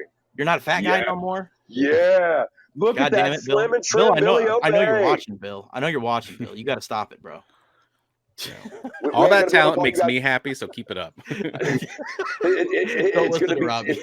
gonna be two big dudes and then Skinny Bill. I know. We're gonna start calling him Skinny Joe's Bill. losing weight too, man. Carver's the only one left. They were talking about that too. I knew he was gonna say that, man. Oh God! At their seminar, they talked about how the first time Joe seen Lee without his shirt, he laughed his ass off and said, "You look like Basket Case." Yeah. If you know the movie, you know the reference. It was the first and last time. Oh shit! Sorry, Carver. We love you. We do. We love you, Captain Carver. I want my shirt, Captain Carver shirt. I'll pay for it. Oh, that would be dope. Yeah. Okay. Yeah. So that's all day 1. I wanted to make sure we covered the merch a little bit. I didn't pick any merch up while I was there. I bought. I don't know if you can see it on camera, but I bought. Yeah. This shirt. The 3 faces. The amalgamation shirt. The other one I got was a shirt that said, "Fuck your face, wear a mask." There were a lot of dope ass jerseys. I bought a new hat, but I'm not gonna go get it because that requires getting up. I got this guy. That's the one. That's a dope ass fucking. That is a dope ass hat. Yeah. If you didn't buy it, if you didn't buy it at camp, I hope they put it on Zulmart for you because that one's fire. It kind of looks like Burke. Kind of looks like Burke Illustrations. If you guys have seen them, that's kind of who it looks like. Did it? I don't know. But I like the death metal logo they're using now. Yeah, you can't I've always wanted that style. A la Zulalu, and they let you look right at it. If you look close, there's masks on either. There's 3 faces in it. It's a really dope hat. It's gonna sell out if it didn't already. It's gonna. If it didn't already, I think they said that they only printed those for that. So if they have a couple leftovers, they'll throw them up. But yeah, that's the one and done kind of thing. But the logo obviously will stick around, and I'm ready to see that on a bunch of shit. That was on jerseys and shit. That's the new Ala Zulu logo.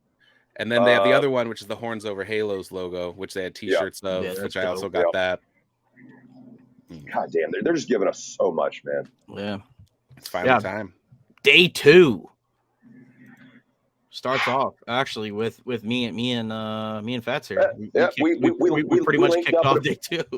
We linked up at 1:30. Bill told us to be there a half hour early. He was not there at all. Perfect. We handled it, Bill. We handled it. We went into the green room. Luke, thank you for giving me your clout so I could cross the barrier. I deeply appreciate that. We got our instructions from Captain Carver. This is something I want to say. I alluded to this earlier.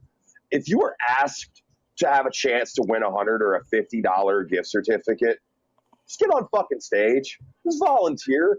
It was like pulling teeth to get these fucking cats on stage, and you had fun. In the end, I think we had a good amount of people that were up there though, because we got 5, right? Five, yeah, which I think is that was manageable for what we had. We had Robbie, we had Mr. Killcam, we had Shadler, we had Chase, Echo from Portland, Echo the Dolphin. Yep, we had Echo. Mm-hmm. I think that was everybody. I think I shouted out everybody. And some of those questions were hard as fuck. Yeah. I mean, some of them were stupid hard. We don't need too many more people up there because I don't need people that know shit because I won. Yeah, Robbie won by 1 point. You did win by 1 point. That shit got made into a race at the last set of questions. I was running away with it at first, and then by the midpoint, I was not running away with it, and I was nervous. Yeah, because round 1 was like 1 point, round 2 was 2 points, round 3 was 3 points. So it was kind of like anybody could catch up or win at any point. Thank you for being my point keeper as well, Luke. Oh yeah, that was next year we're gonna be more than prepared for the LLE trivia. Well, yeah, because it's just like everything. It's growing pains. We learn as we go. Oh yeah, but it went really well. I feel like we did a damn good job, and the people who were on site came in and they were very supportive, and they laughed and they enjoyed it, had a good time. All 20 of you, thank you very much.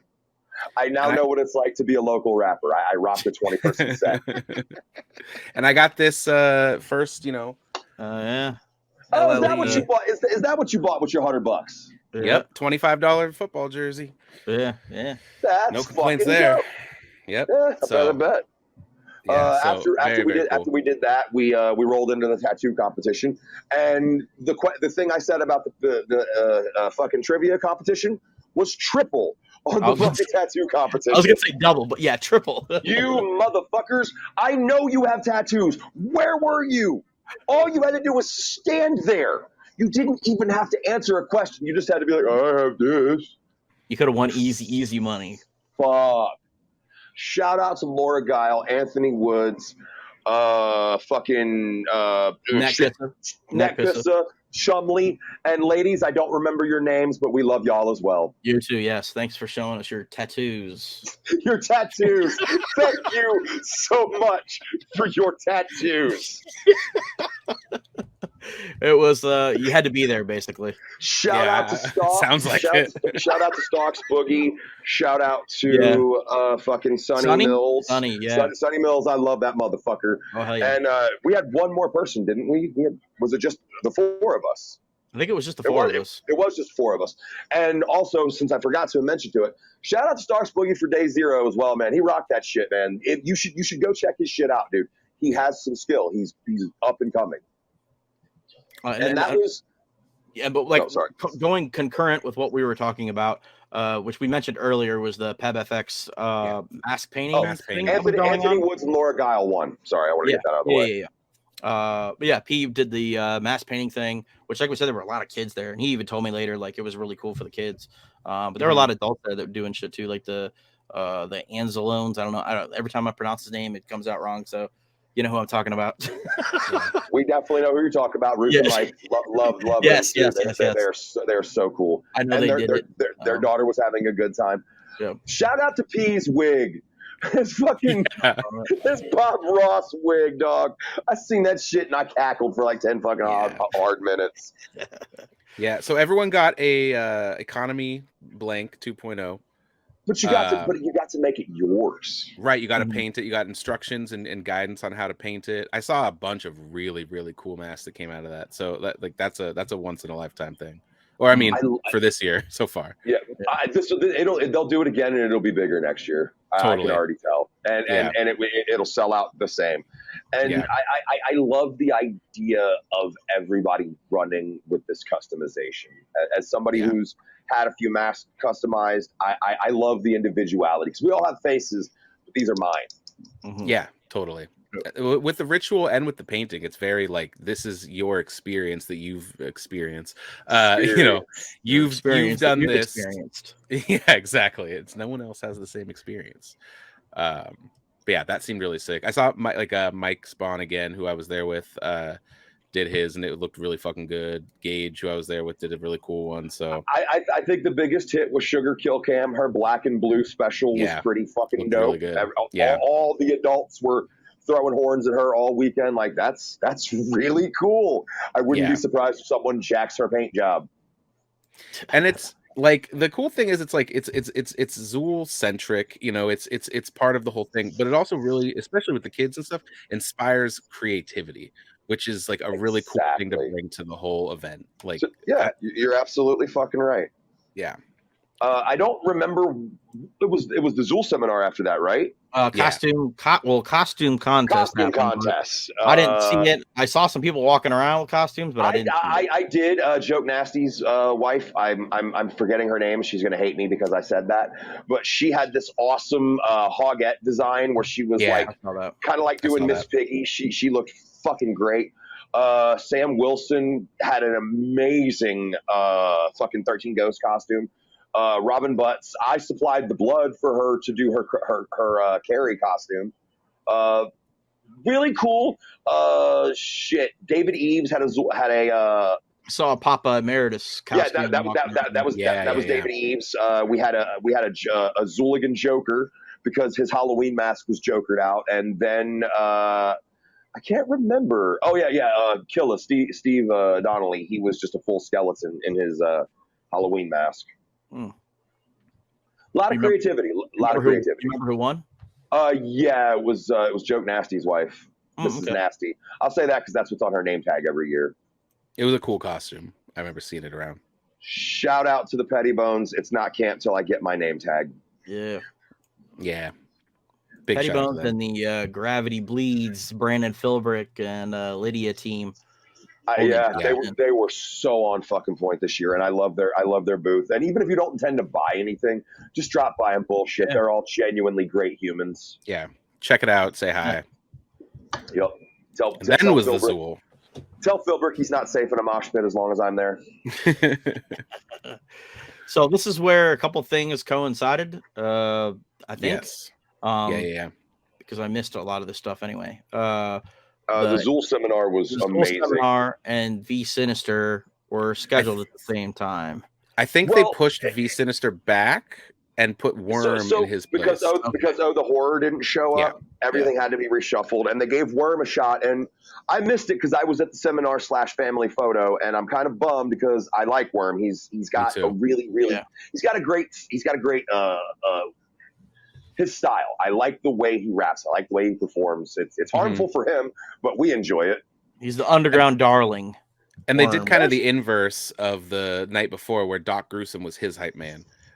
I missed it, but they also did the track that they were going to do for Doc's set with Doc and Fams. Worm let them just have some time to do that. That was something that happened that we didn't mention, is the power went out a couple times on stage. Yeah, a bunch. Like power cut out. We'll get there. Because there's a big moment that has to do with that. Yeah. So the Xul seminar, I was there for the whole time. Same. We got a real nice statement from Joe Black. He stated that he was born with this ability to just not give a fuck. Like the part of him, the part of his brain that gives a fuck isn't there. And they told us a story about how he shat in a fucking bucket, a trash can in the teacher's lounge. Yeah. Yep. He also said how he wore a pink what was it, a pink hoodie of some kind, a leotard or something, or like it was a sweatshirt and shorts or something. Spandex pants or something. Yeah. Because they were like, "Why are you always wearing those ICP shirts?" He goes, "Don't you have any other shirts?" He was like, "Yeah, as a matter of fact, I do." And then he showed up in that shit. And then became like a legend because everyone thought, this guy doesn't he got made legendary for shitting in that trash can. And his that sweater, that pink sweater that we were talking about, evidently, if you go to their old high school, it's in a glass case. And they had a little tribute in the trophy case to him. Jesus Christ, Joey! Jesus fucking Christ! What else? Again, it was another situation like with the seminar where like Bill asked us how we thought about the LLE performance, what we all said, and I kind of made it a personal mission. I told every Xooligan that I saw before the seminar, raise your hand, tell Bill how much you love that fucking set. Yeah, and they did. And I was very, very happy about that because I wanted that man to not have any anxiety about that performance. It was so fucking dope. Well, I want them to keep doing that. I mean, like, that's the thing is, like, it's a big fucking risk doing a whole hour of music people mostly don't know. When you could just play the hits and get a big pop. Yep. You know what I mean? You really so, could. like, I would love for that to be a new thing, is unveiling the next LLE, album at each camp or, something like that. Like, it's a big risk, and I don't want it to seem like it didn't pay off because it very much did. It very much did, yeah. Yeah. They answered a lot of questions about the album's going to be called Lost Lands. We got told that the Mikey Clark record is it's like 50-60% done. It's literally almost done. Bill said that they're going to need another trip up to see him before they can. They're doing it. Yeah. They have a 2-week trip to finish it. All the bells and whistles. They said that. They gave us. They told us that Night of the Xooligans is definitely happening. It will be a yearly event. They said they answered a lot of easy questions. Like somebody asked where how did you come up with this aesthetic? Where did it come from? Bill's like, I was raised Catholic. Raised Catholic, saw Texas Chainsaw too early. Yep. Joe pretty much said the same thing. He went to an all fucking Christian fucking school when he got kicked out of the school for shitting in the trash can. Yeah. But they also said that the Mikey Clark album is officially titled Gods of Evil Rise, which I think some people kind of knew, but that's the official title. Yep. And yeah, they're doing it. They said they're basically, it's recorded, it's finished. They're just doing a trip up to see Mike in person instead of sending stuff back and forth, which they found frustrating. They're going to be with him for 2 weeks, or in 2 weeks, I think, from when they said that was what they said. Yeah, to finish bells and whistles, final sound effects, mastering kind of stuff. And they didn't give us dates, but they said there will be a tour. Yeah, both them and Super Famous in their sets talked about tour that's been lingering forever, which is going to be LLE, or at least Xul and Fun Time, and we'll see what happens from there.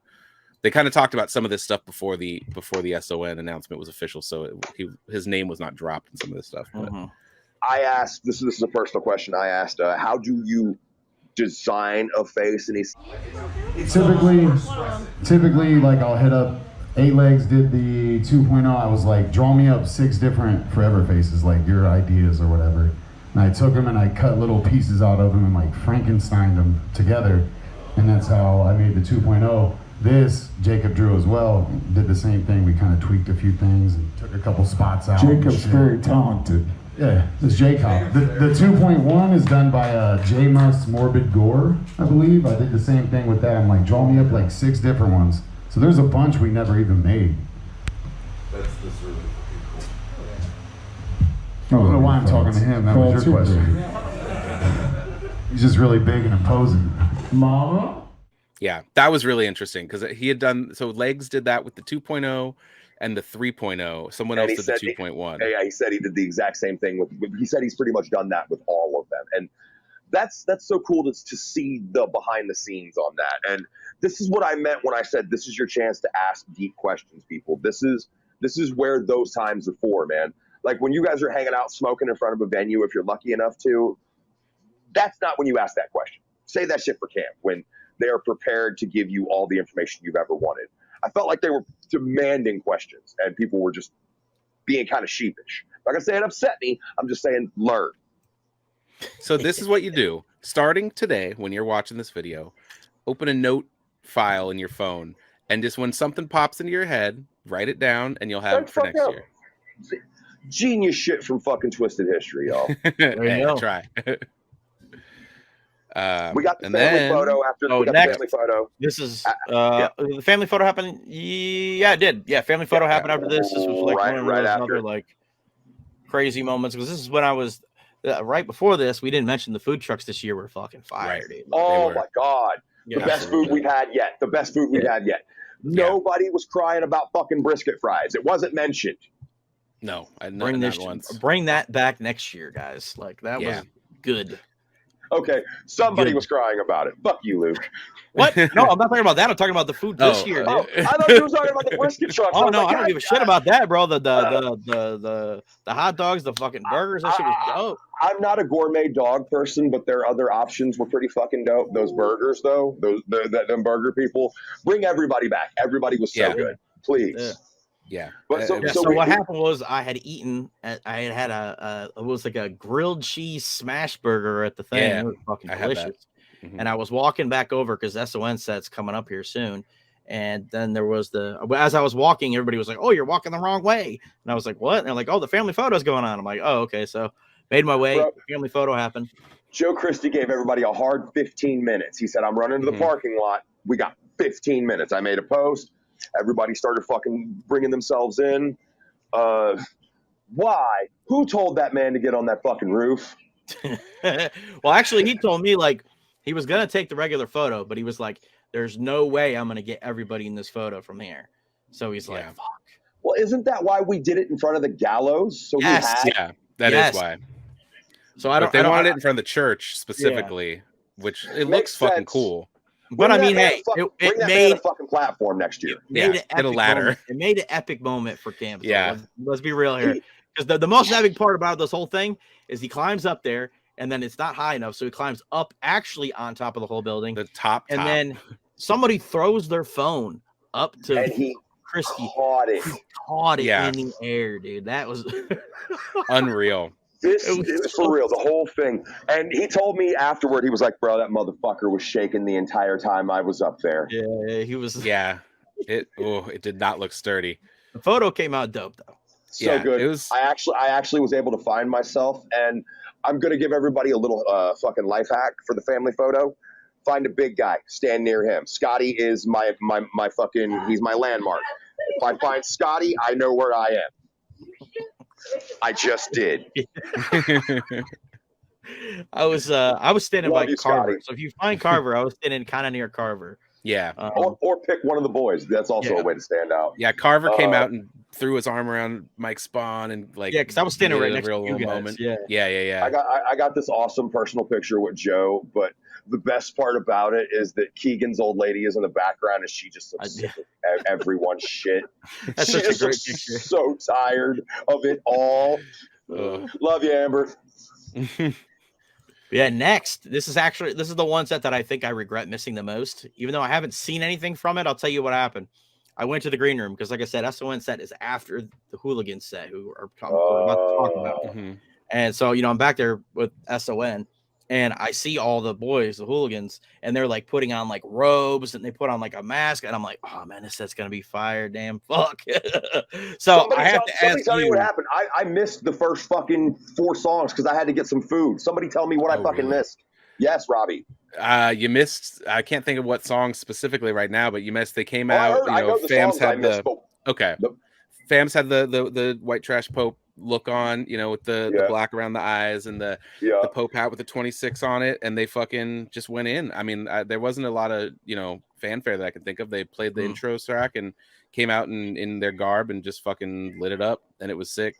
Nasty at one point did a stage dive with a big shark, bigger inflatable boat. Shark for bigger boat. And I was one of the hands that caught him, and we formed the Nasty Jew that I'm probably going to say for the last time because he's getting healthy, so he's getting fat. So yeah, it was there was some, it looked like you guys were teeter-tottering a little bit there, but you made it work. I'm a sturdy base. It just takes a second for me to stop wobbling. Got there. But yeah, they were fucking, I mean, the Hooligans are always amazing, and it did not disappoint. They're one of those bands where I tell people you can like hearing them, but if you've never heard them live, you don't know what fans in the Hooligans sound like. They need to do either a live record or album. just do a recording of all those versions of the songs and put that out as an EP or something. I could see that, but I would much rather them like the next year. Like, okay, so if Hool Fest hits this year, I'd like them to perform. I'd like them to take a live album from Hool Fest next year. Mm-hmm. Yeah, just do a real get it mic'd up real good and make it sound real good because those songs sound fucking really cool live. They sound great on record too. Yeah, well, it's different than that. So like the song "Ghost" is a completely different track live. Totally, it's a whole nother song. And with all of the band tracks, like fucking when they do Ford Tempo, that shit is so fucking. Oh the riffs man, on I love stuff. it. Like I can't. I'd love for them to get Bill to come out for his verse on Ghost. I know. Bill's verse on Ghost. To see the metal side on that, I'd love to hear Bill perform that on metal style and shit. So fucking good on that song, man. I love that verse. Squeeze the trigger like a bear hug. Yeah. So good. And then Super Famous did come out and do Ford Tempo with them, which is always fun. Mm. X-Men jumped out on stage and fucking moshed with me. That was dope. X is the shit. Double up. Oh, we love X. X is the man. And then then SON. Yeah. So I felt like this set had to be a fucking scorcher right out of the gate. Yes, he had to show why he got picked. Mm-hmm. Because people knew, and his set last year was a scorcher too, but this one was like all the stops were pulled. It was like, okay, I'm gonna add extra theatrics to it. We're gonna go extra hard on the fucking pit and all that. Like, who made that sigil he was carrying, Luke? Do you know? I don't know. Probably Philbrick. Yeah, that makes sense. Makes sense. Yeah, Philbrick made all that stuff. Philbrick is Legion, so like Philbrick. He seen me on the next day on Sunday and was like, "I'm finally part of a rap label. My dream came true." We love you, Brandon. Yeah, because he was the one that was in the costume that came out during the new song that SON performed, Afterbirth.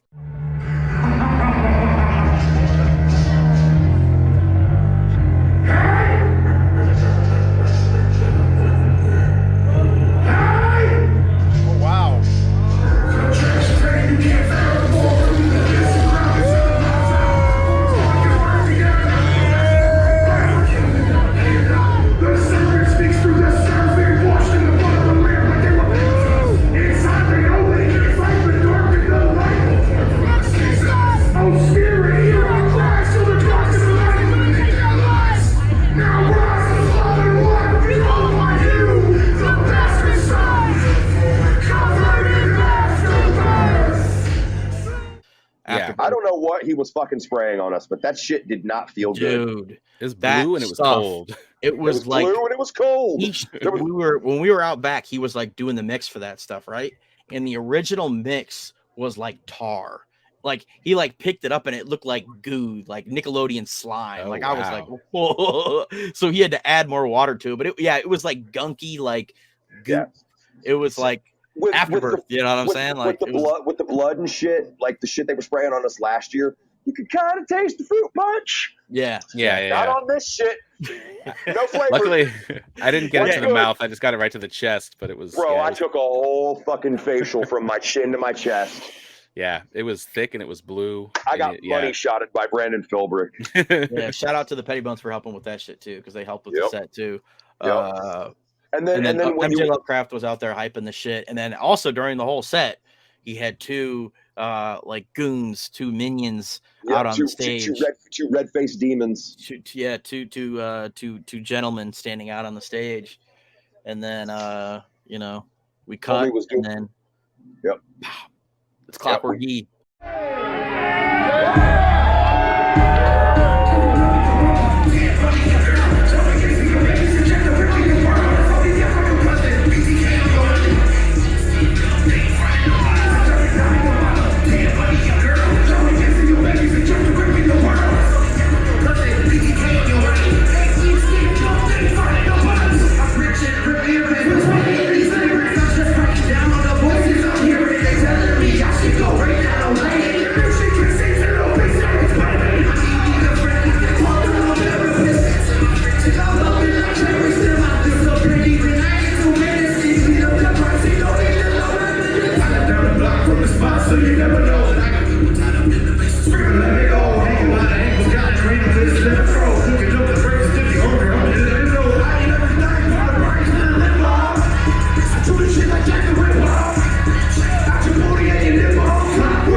then they you got a little taste of the new collab record that's coming out. Jeffrey Dahmer, your mama. Y'all ain't ready for so this. Y'all are not ready for the song. It's catchy, it's witty, and it's wicked. Yeah, so good. It was fucking sick. It's so dark. It's kind of the meld. It's kind of the meld of SON and Clockwork E. Like, Totally. The beat is very Clockwork E, but the lyrics are like dark as hell. So it's like it's what you would imagine their collabo would sound like. Yeah. And then, as Luke alluded to, he came down for fucking the Hive with all of us. Mm-hmm. I want to rewind it though. I feel like What's That Noise is becoming one of everybody's favorite tracks. That one and fucking Breathe. It slows it down. It's such a great, like, because you find yourself while he's singing, you find yourself going and just breathing it in. Mm-hmm. I feel like with those songs, like the more time the record is out, the more people have like listened to it and catch what it's about, what the lyrics are about, and those songs really, really make an impact. Whereas like when something's new, you know, like, oh, this beat hits hard, this chorus is memorable, and then it's been a couple years, so those songs like Breathe, it's like, that's my shit. The lyrics are really, really the story is written in front of you so much. The story in Breathe know it by heart. Yeah. But like I was saying, he came down on the floor for Hive with us, and I'm not going to say it was the best time we've ever done it, because it's always the best time we've ever done it. But this one just felt a little different. Yeah, felt good. Yeah. The whole set felt good. I mean, like the energy was explosive the whole time. I felt like, and it was last year too. The only problem that happened during the set was the power went out again. Yeah, that lasted a minute. That lasted. Yeah, it wasn't y'all too long. Figure that out, man. It's just so much awesomeness. The room can't handle it. From what I heard, a little bit of it was that it was so hot. The heat had a little bit. It was pretty fucking hot. Yeah, it was 90 each day, so that. But it wasn't humid. It wasn't fucking humid like Camp 2, so it was still, as long as you found shade, it was bearable. Yeah. Yeah, the shade was good. The shade was nice, and there was a little breeze here and there. Mm. They also had a cool down tent, I was told. I didn't go into it, but I heard they had one. Yeah, I didn't know where it was until the very end. Me either. Was like, it's over by the food trucks. I guess it's over the food trucks. I saw them. Yeah. They were like doing like the misty rain thing over there. Yeah. I'll have to remember that next year. But like, who was after SON? Oh, but yeah, SON finished, and like I was like, I ain't gonna miss Acid Witch. Like that ain't gonna happen. As much as I want to go back and like fucking enjoy, what just happened, I'm fucking seeing Acid Witch. Yeah. Did it feel like they played for like an hour? Acid Witch? They had a long set. They had a very long set. 45-minute set. I'm looking at the okay right now. Yeah, sounds about fucking right. They deserve it. Yeah, it was. That was the other thing that I had been asking for. Apparently, they were all supposed to come to Camp Xul too, but it didn't work out. Like some of the band members had shit going on, so they couldn't make it. But like I had been petitioning for Acid Witch, the band, to fucking play Camp Xul for a minute. So yeah, I was fucking amped that they were fucking playing. It was really cool. I mean, seeing Dave a couple years, and seeing him last year, I didn't go the first one, but it was cool to see then that like expanded out, because it's a similar. He's got the keyboard, and it's different music, but like the vibe is adjacent, I would say. And then seeing that expanded out to the metal band was really, really cool. Yeah, like I would almost like to see like Dave do a separate set, because like the Slasher Dave sets are so dope too. Yeah. Man. Like, I know, Robbie, you were there with me last year, right? That was 100%. And I think Dean was with us. Yeah, we were all fucking rocking out, man. So, and they're totally different flavors in my opinion. Like Acid Witch and a Dave set are totally different, but kind of the 100%. Same at the same time. I mean, that's what I'm saying. Nights. You should petition for that, Luke. There's 2 nights. Yes, Dave, if you're watching, we need you for 2 nights next time, brother. Yeah, because the Slasher Dave solo is like danceable in a different way. It's like it's got a driving beat, and it's that like it's that head bobbing stuff, bro. Like like when you start going. And then there's a little bit of that drive in the propulsiveness in Acid Witch, but then with the metal and just all the different riffs and solos and stuff, it's really, really, really cool. Yeah, and like the vocals. When Dave was up there, I was like, "Yo, Dave, give me the set list." So I got the Acid Witch set. Oh, nice. So that's I was like, "Hell yeah!" It doesn't have everything because they actually ended with Party Time from fucking Return to the. That's right. Yeah. which was like dope. And they had this guy out there. It was funny, actually. The guy that was with them, I don't know his name, but like I was standing like side stage after SON set, and the guy that was like doing stuff for Acid, which was like running around, he stopped and he saw my hat. He's like, "Nice hat."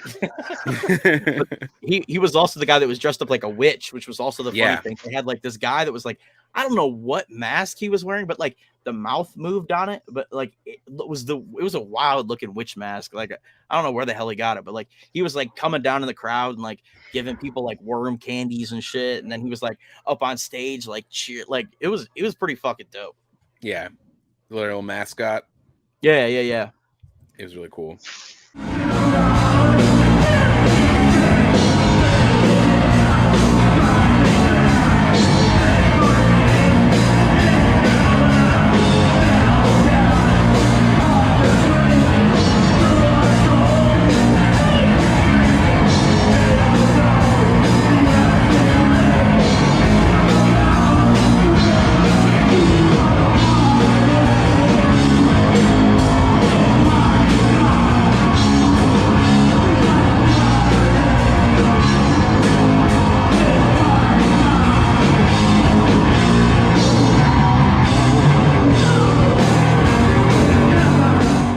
I love that. That was fucking dope. I hope they come back again next year.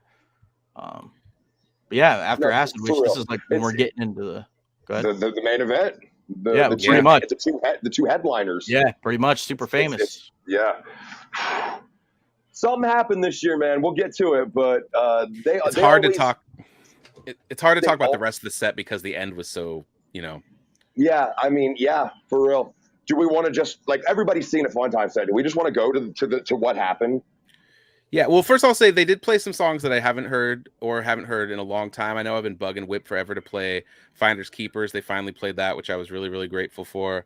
BFF2 was super, super good. I haven't seen them do that in a while. So there was some moments that were their own moments to begin with. But yeah, Fatz, take it away.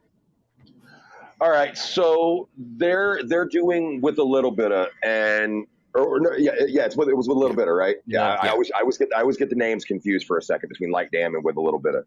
So they're doing it, and they do they went through Whipstick's verse with the music and everything, and like Luke had said before, the heat was knocking the power out, and we were coming to the end of the track. I don't remember.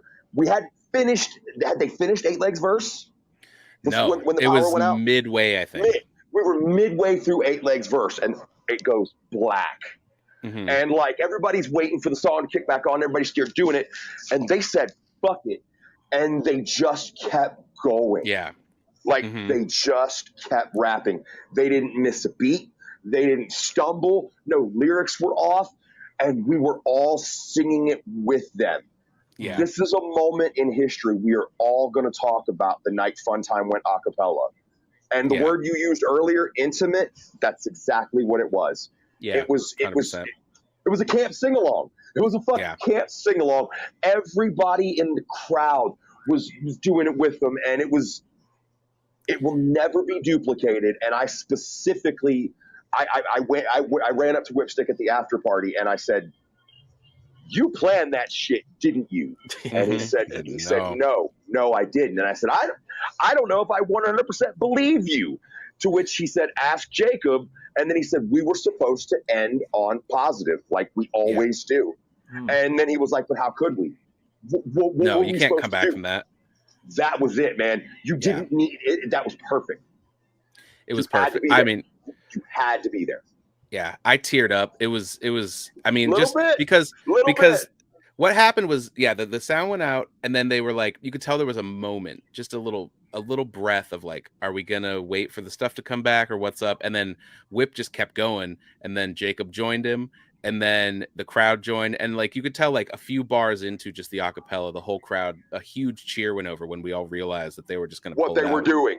Oh, we all lost our shit, bro. We marked out 100%. So fucking hard. Yeah, and it was pretty fucking amazing. Like, I don't know, I don't think I've seen something like that happen before. And then just ever. we were used to the sound cutting out. You know, it happened probably 5 or 6 times throughout the whole show. You know, throughout different people's sets. So it, you know, it's like, okay, well, fuck. Most people look at it as took it as a pause and waited for the beat to kick back in. Right, and they were just like, nah, let's just wrap this up. It was so fucking cool. Yeah, it was. I mean, like the video's online. Go watch it. But yeah, it was. Yeah. Or maybe it'll be right here.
Yeah, but it was something fucking else.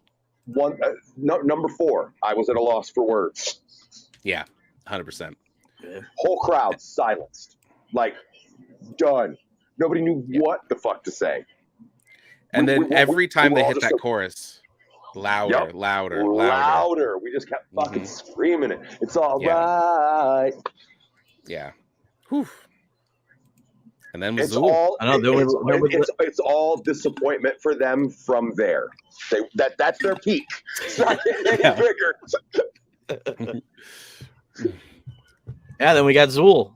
Last act and the last night. Man, they took their damn sweet time setting up, but I love that they did. Well, they had so much shit, man. Yeah. Yeah. They had a lot to put together. And I felt like they definitely found their niche in this. Last year, Bill was pissed that they didn't get the blood splash that they wanted when they slit the throats and everything. So they fixed that. Yeah, we didn't have to worry about that. No, not a bit. We took the mechanical aspect out of it, and it was just obey hands. Here's a bucket of blood. Here's a bucket of fucking blood. And they had they had 2 people on the side of the stage who had like those long they used them like ICP've used them for like Dago. But if you notice, if you notice, they had put fucking limbs at the end of them, so people were shooting it through hands and feet and shit. And that's what I was about to get to. The first splash that I got hit with, as soon as it hit me, I was like, "That wasn't just liquid. What the fuck was that?" Casey, go get my foot. It's in the bedroom. What a sentence. Go get my foot. Hold on. Whoa. So yeah, like I said, when the wet hit me, I knew there was something solid in it, and I looked on the ground, and then there was this. The foot. If you wanted a chance to get something exclusive that nobody else ever fucking had, this was the time. There was so many goodies in these fucking blood buckets that P and Philbrick and everybody had just fucking made. Hands and fingers and skulls, lips, titties.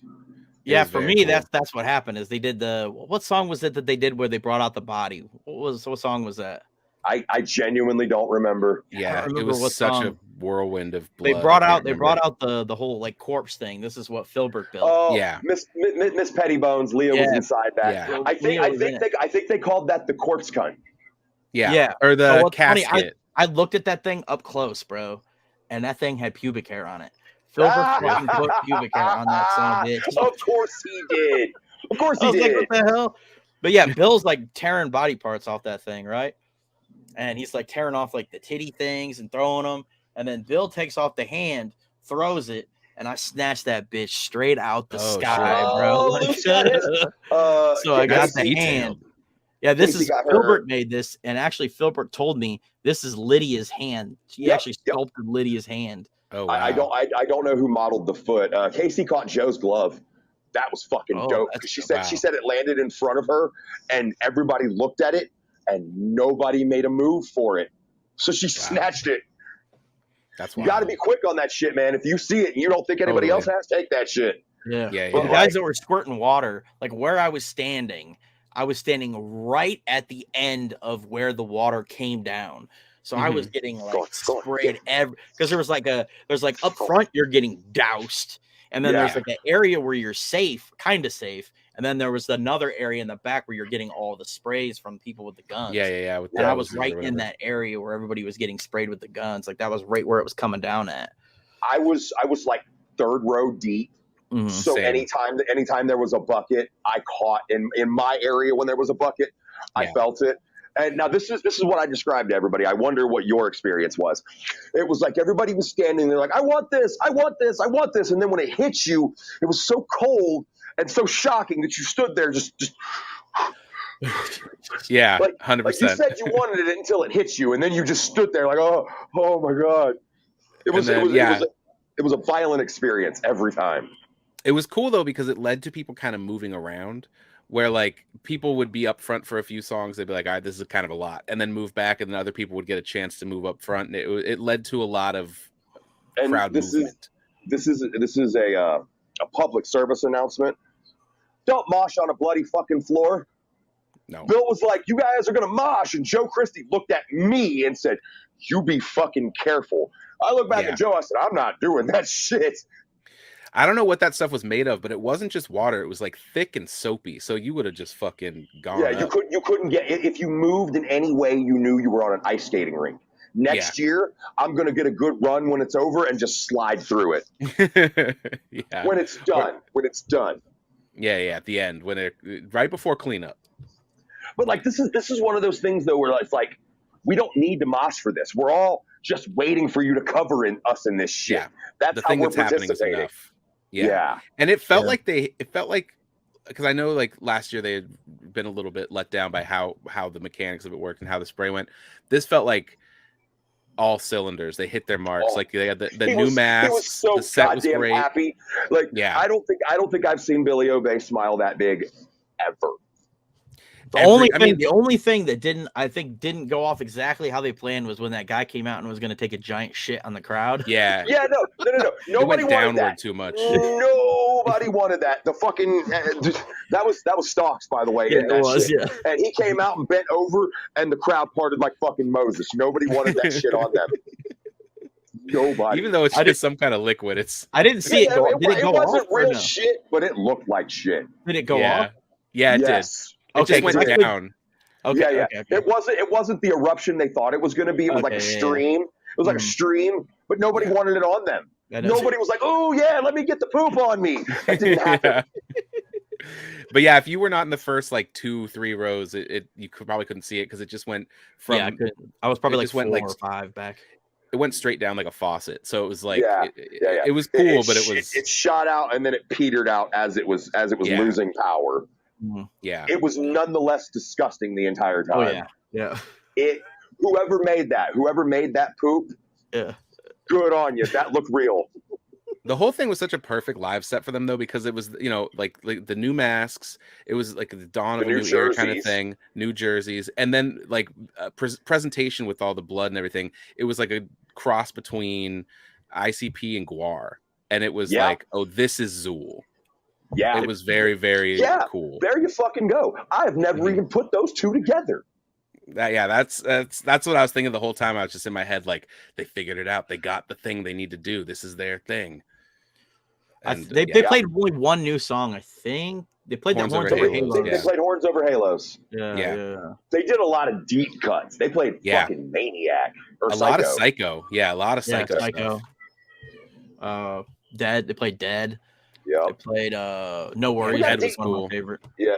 I like No Worries being a camp exclusive. That just feels like the place for it.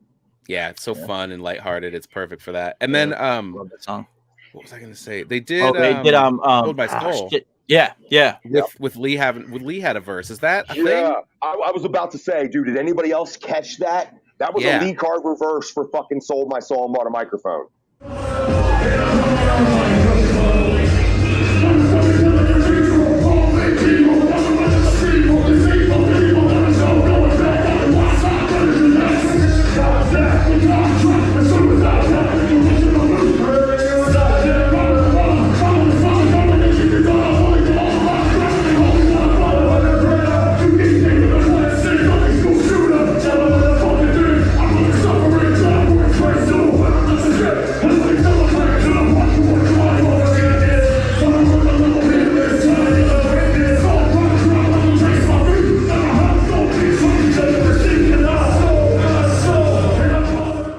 Yeah, is that new? Is that from? Did they do that in the past when they didn't have songs with Lee on them yet? Or never heard that.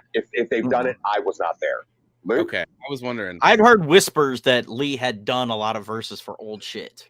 Well, but I had never heard. Somebody had asked about that shit at the fucking seminar, and Bill was like, "No, new shit only, new shit only." Yeah. So I don't think they'll ever put anything old out. You sure he ain't kayfabing us? You never can be sure. It just seems odd that we would also have that verse. But if I'm wrong, I'm wrong. I'm not going to be heartbroken about that. Yeah. I mean, I would be all for like re-releasing like some of the old shit with a Lee Carver verse on it. Yeah, that'd be really sick. Even just a couple singles or something. Yeah, singles. It doesn't have to be an album. Give me fucking Carver on the trunk. Give me the trunk with Carver.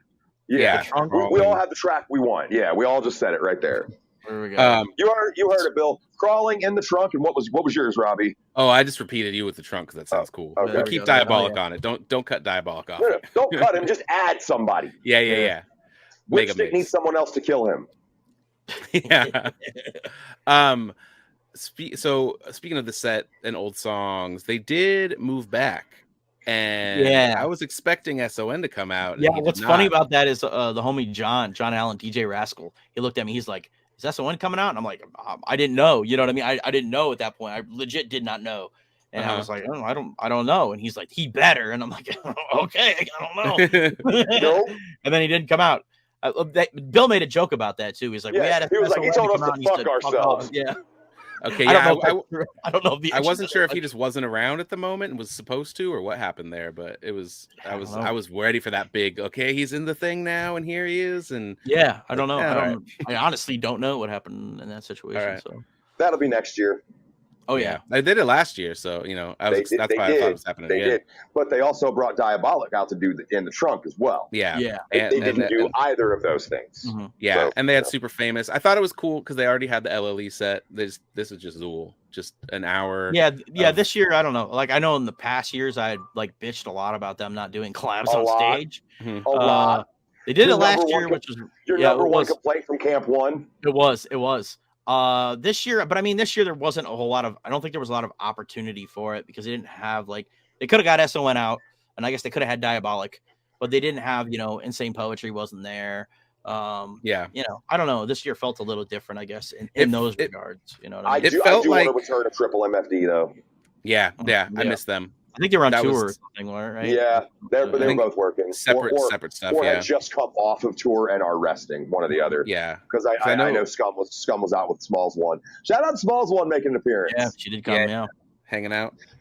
I know this is a little peeking behind the curtain, but we talked about her boyfriend for like 20 minutes. Like, happy for you guys, so happy. Me and Anthony Woods were giving her shit / giving her smiles. Yeah, I do want to hear Insane Poetry do Belial with the boys at some point. That has to happen. Didn't we get that at Camp One? No, we've never had that. Swear to God, we had a set. Nope. It was the Axis Family Tour. That's where that happened. Oh, So yeah. We got to do that at Camp Xul one of these times, boys. Come on. That we do. That would be So fire. no complaints about their set. Nothing to be like, man, I wish they'd have done something. This I don't felt think like so, man. This felt like the definitive Xul set. Yeah. That's what I was saying. Yeah, it didn't need guests or anything. It felt like with the 3.0s being unveiled and stuff, it felt like here we are. This is us today. And yeah, that's what get used to it. I love collabs, but like I don't know. For that set, it just didn't. It Wasn't never. necessary. Other than when they did move back, it never was like, oh man, they need that guy to come out, or you know what I mean. It never was like, we need somebody else to come out. I did think it was funny. I did think it was funny that they left it up to us to possibly do his verse, and nobody did. Yeah. Everyone's just kind of, I think, dumbstruck and waiting. Yeah.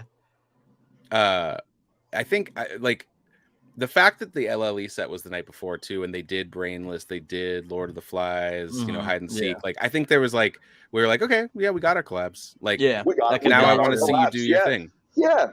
That's really good, Robbie. That fucking definitely sums that one up. Yeah.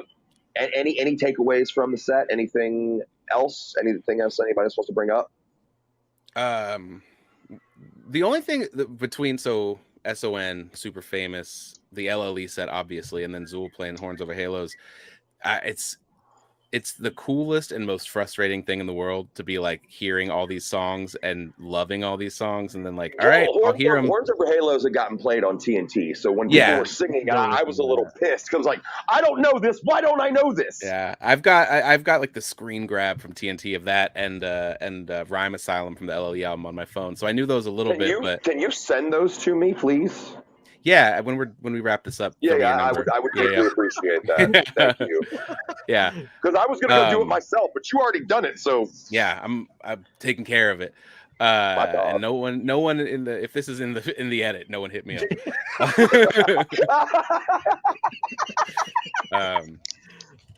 Let's see. But yeah, so like, and then like Afterbirth and the song with Clockwork and SON, it was just a lot of like, fuck, I can't wait to hear that again whenever I hear it again. Shit. Yeah. And this was something that I didn't know was going to happen, but is now every year going to be official. SON's Blacklight After Party. Oh yeah. Yeah. This year it was at the 724 Hooligans with Tommy and Mark and John, all those crews. We did it over at there because they always do it big out there. He played the new track for us 4 times. Oh really? Yeah. 4 times. God damn it. My ass was taking a shower. Oh yeah, man. I don't blame you after those. I was exhausted, bro. Both days I was exhausted. I don't know why, but I was exhausted, man. Yeah. I hung out because my feet were barely touching the ground and I had way more places to go. Yeah, it's fair. I was back there for a while, hanging out with everybody. It was fun. It was really fun, man. And then I don't know if it'll be like this every year, but like, you want a one-on-one experience, come to this after party. Yeah, makes sense. I talked to Joe. I talked to Bill. I talked to Ed. I talked to fucking 8 Legs. Everyone, I caught them on neutral ground and was able to have an interaction, and it was really fun. The funniest thing I saw all night, the homie Sturgis was plastered. He was so drunk. And he walked up and tried to say something to Bill, and I guess his whiskey breath was so strong that it made Bill have to step back and fucking... Wow. he says, oh my God, you're fucking drunk. we love you, Sturgis, but that shit was funny. And then Joe Christie took a picture of Bill in his mask, and he had the flash on. And if Joe's posted this picture, I hope he has, because Bill's eyes are so whited out. He fucking flashbanged him so hard. I don't know if he's posted I don't think he's posted much of anything yet from the. Because he had to go through the ritual photos first. Yeah, I cannot wait to see what he comes up with. Joe's I can't wait to such see a the fucking ritual cheat. stuff. I think I'm going to try to participate next year. I'd like to be in a better situation financially. I'm not going to say I was lucky to make it to camp because I saved up a shit ton of money all year to pull it off, it's a good idea. Here's another life hack for you.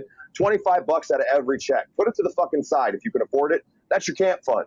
Yeah, whatever you can afford without feeling it, just $10. That's what I did sometimes, man. Just put something in there. It adds up so fast. But yeah, I'm not going to say I have remorse from missing the ritual, but I know I want to try it at least once. Yeah. And it felt like you said, like it felt like the trail last year, but like a more personalized version of it. So I think like that's, if they keep something like that going for VIP every year, I think that's a fantastic move. And it'll be a big hit. Yeah. Mix it up a little bit, add a different dynamic to it. Something cool. I mean, obviously, you know. It sounds like the overall framework is going to stay the same, but yeah, build on that just like you've built on everything else. It all starts at a nucleus. You go up from there. Yeah. Make it different little scary thing for us to do every year. Yeah. So I guess I'll ask, like, what was your favorite moment from Camp Xul? Like, if you had to like pick like one. I got to give it a top 3, and they're all tied for 1. Okay. Yep. SON's unveiling / the LLE set. That's just together. I can't separate those two. The fun time incident and blood, and more fucking blood. I mean, I can't think of anything that wasn't touched there. Those are the ones. Like, those are the big moments for me. And the SON set, like, you know, but like all that stuff that's the shit. I mean, like the LLE specific stuff. So the LLE set, the announcing SON set, fun time set, Xul set. Like, it just felt last year. Okay, this is what I'll say, and this is a positive. Last year felt like a festival for the scene.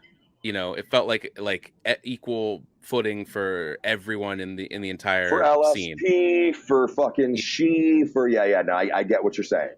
And this year felt like this is LLE. This is the where we're at with this. Here it is. It felt like LLE Fest, and it was fucking beautiful. So everything in that world was my highlight. Yeah. I mean, for me, I guess it was a couple different things. It was cool seeing old homies, like catching up with Cody again after I hadn't seen him for a while. Worm, I hadn't seen Worm in a while. You know, all those motherfuckers I hadn't seen in a while. Obviously, you know, I don't know if you want to call me biased or whatever, but SON standing on stage, getting the announcement. Two things brought a tear to my eye. Seeing SON on stage, on side stage, fine, like we've known for a while, and to see it finally happen, bro. Sneaky bastard. Yeah, it was something else. And then I think they closed with Hooligans. Bro, that song always brings a tear to my eye, bro. Yeah, I can't explain it. It's just like fucking Joe's verse on that shit. All their verses on that shit are so fucking. It's strong and like it, it hits. So yeah, those are probably my 2. And seeing Acid Witch obviously is on there. I think that this year, the thing that I was saying is third time's a charm. I think we nailed it. The weather was right. The experiences were right. The performances were right. The food was right. Everything they mowed the grass. They mowed the grass. So I got that was gonna kind of lead into what my next question was let's see, what was your favorite Camp Xul? Like, has this been the best one yet for you guys? Yes. I think so, yeah. And it's different. Like, I've only been to the second and third. I didn't go the first one, but the fact that the first one was, last year being my first one was special because it was my first one. So that's got a thing forever. But I think overall, pound for pound, this one was the best one. Yeah, kind of what Robbie said. Like, for me, like Camp Xul 1 was such a surreal, it's hard to say something top that. You know what I'm saying? Because the whole time I'm walking around like, this shit is fucking real. This is so cool. We're doing this. Oh my God, we're doing this. It's not a skit anymore. It's a real thing, you know? Yeah. I mean, this year, I mean, they did it. They took, like we were saying earlier, they took like some of the criticisms that I had and addressed them, you know what I mean? And knocked the shit out of the fucking park, you know what I mean?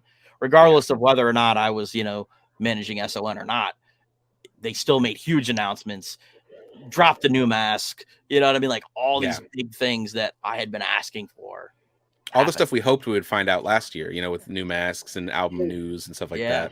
Yeah. With Camp 1 and Camp 2, and this is the only things you could say about them that were bad, is the weather was an effect. It did have an effect on people, fucking we froze our asses off the first year, and then the second year we had 2 people fall out from the heat. Like, nobody fell out from the heat this year. Nobody had any issues. Nobody had any fucking problems. Can I share one final personal story? Sure. So on the first night, I bought a bag of merchandise. I bought 3 shirts and a hat. and I got good and fucked up, and I misplaced them. I lost them, and I was upset, but I didn't let it affect my trip. I was just, I said, all right, this is a lesson. I've learned a lesson.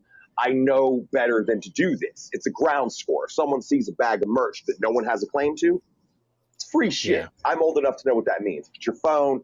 You're like, that's my phone. You have my phone. But I knew it was gone. I knew it was fucking gone. And I'm not going to say that I let it affect me, but it was in my mind. Every now and then I'd sit there hitting a blunt like, goddamn, I wish I hadn't wasted that $120, Yeah. Just making fun of myself more than anything. The last day in the fucking parking lot. It wasn't the last day. It was after camp was over. I was in the parking lot. There was a post that was made on the alley. There was a post made in the message board. Nobody was able to help me because it's a bag of merch. I know it's gone. It's not going to happen.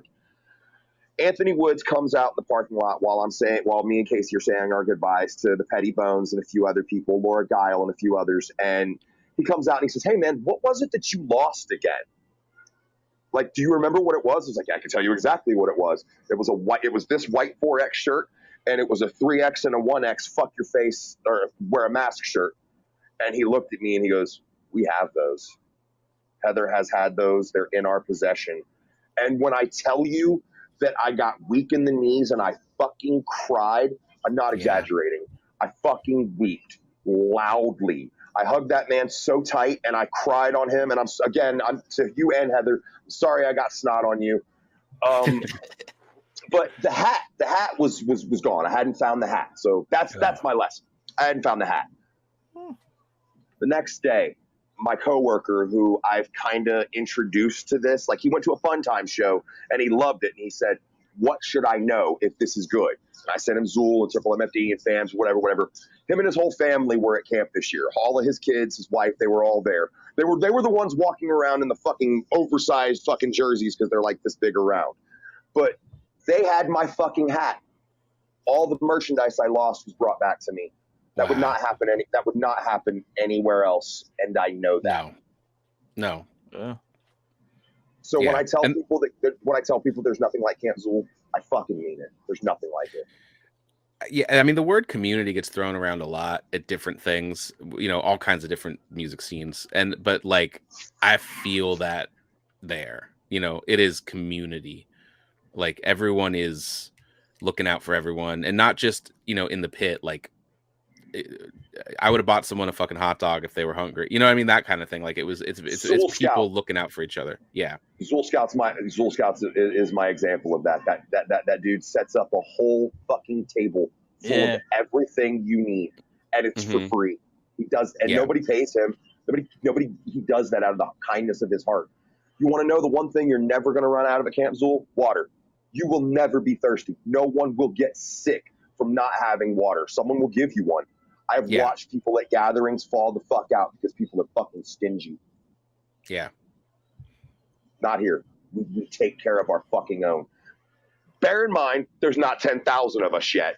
Yeah. But again, if we keep this fucking mentality from now until when there may be 10,000, who fucking knows?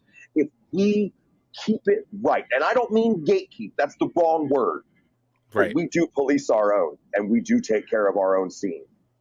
Well, I think that's super important because I think this is going to grow, and I think with these records dropping, and just every time this happens, the vibe and the things people explain about it to others like really is desirable, and I think it's going to keep getting bigger and bigger and bigger. But I think the base that has been set and the vibe that has been set, there's people that I've seen at other events, let's just say for vagary's sake, who are obnoxious, We're chill at camp this year because that's the vibe.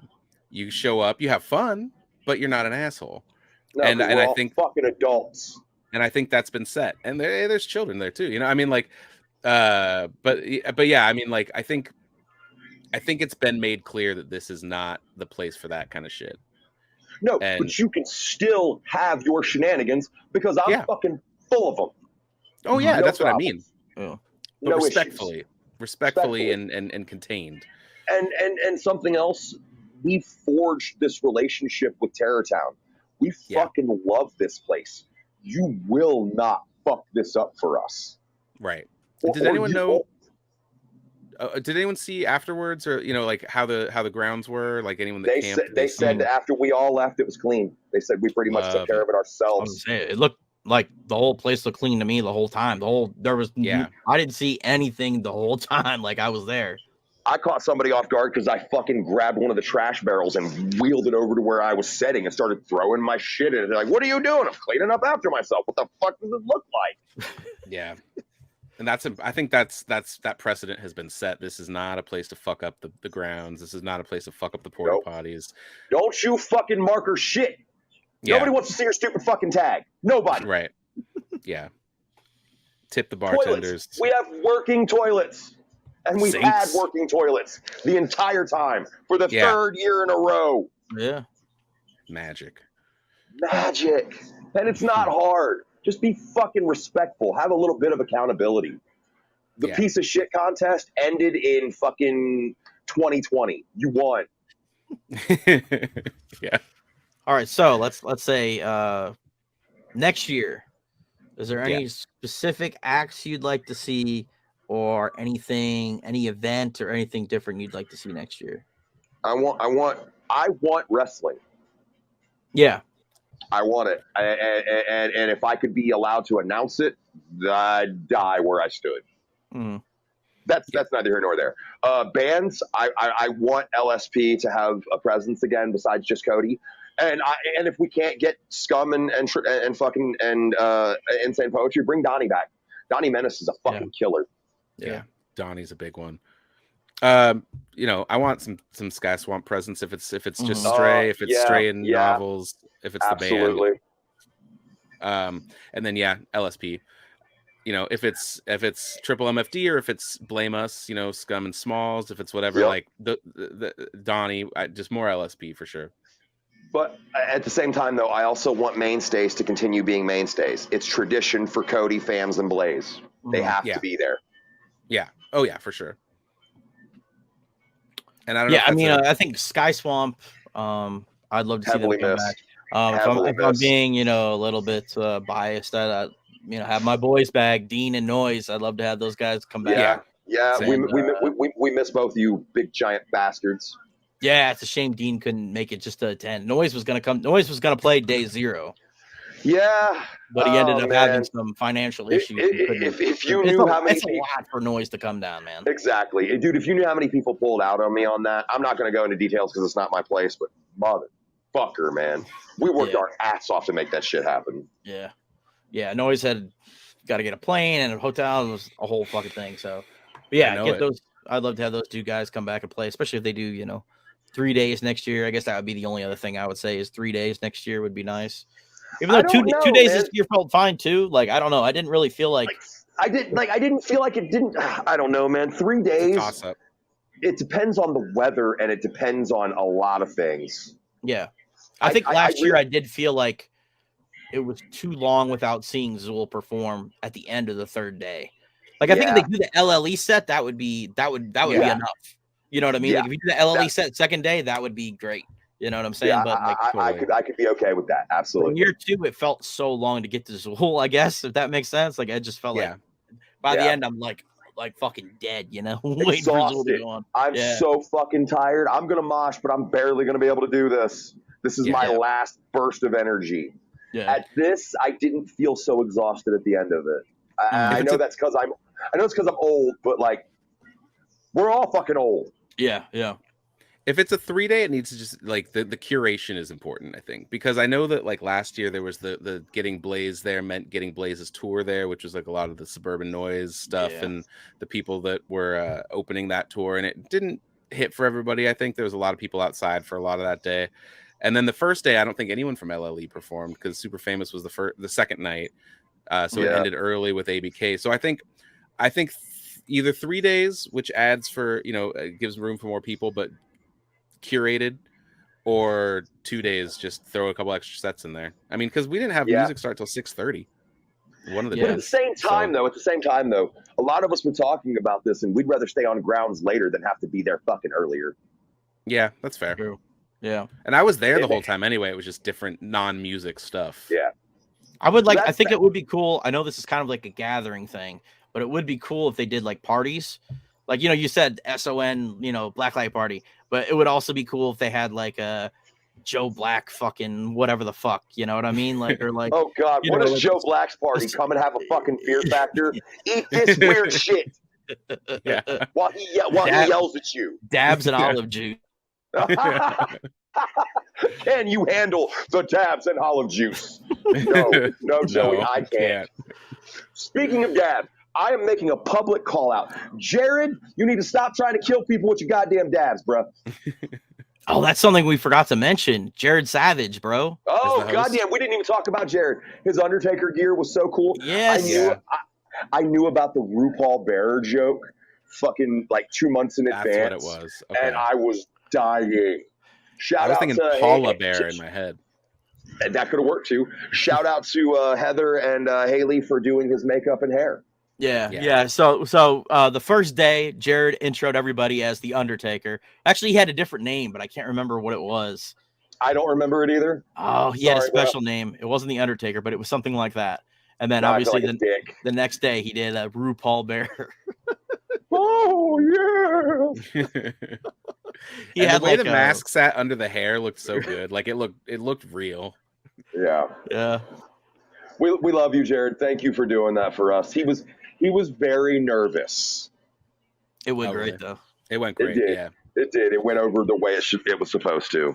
And having a host is so important, I think, because people go outside between sets, get some air, talk, whatever, and hearing someone talking to know, it lets you know it's time to come back in. It lets you know it's time to come back in.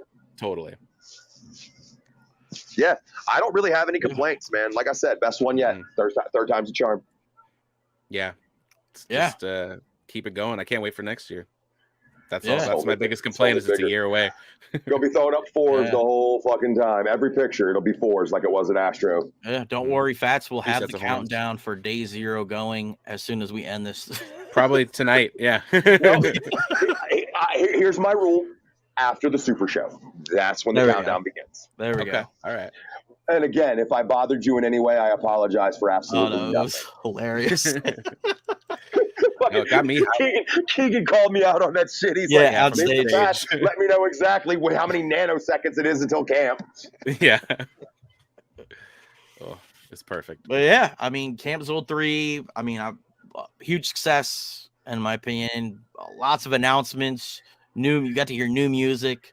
Yeah, it was a crazy weekend. Lots of crazy ass shit. Camaraderie, man. There were so many people I hugged so fucking big. People who I only get to see once or twice a year, and I miss you until then every fucking day. And that's everybody for me, so it's really, really, really, really cool. Oh, that sucks, Robbie. We miss you, bro.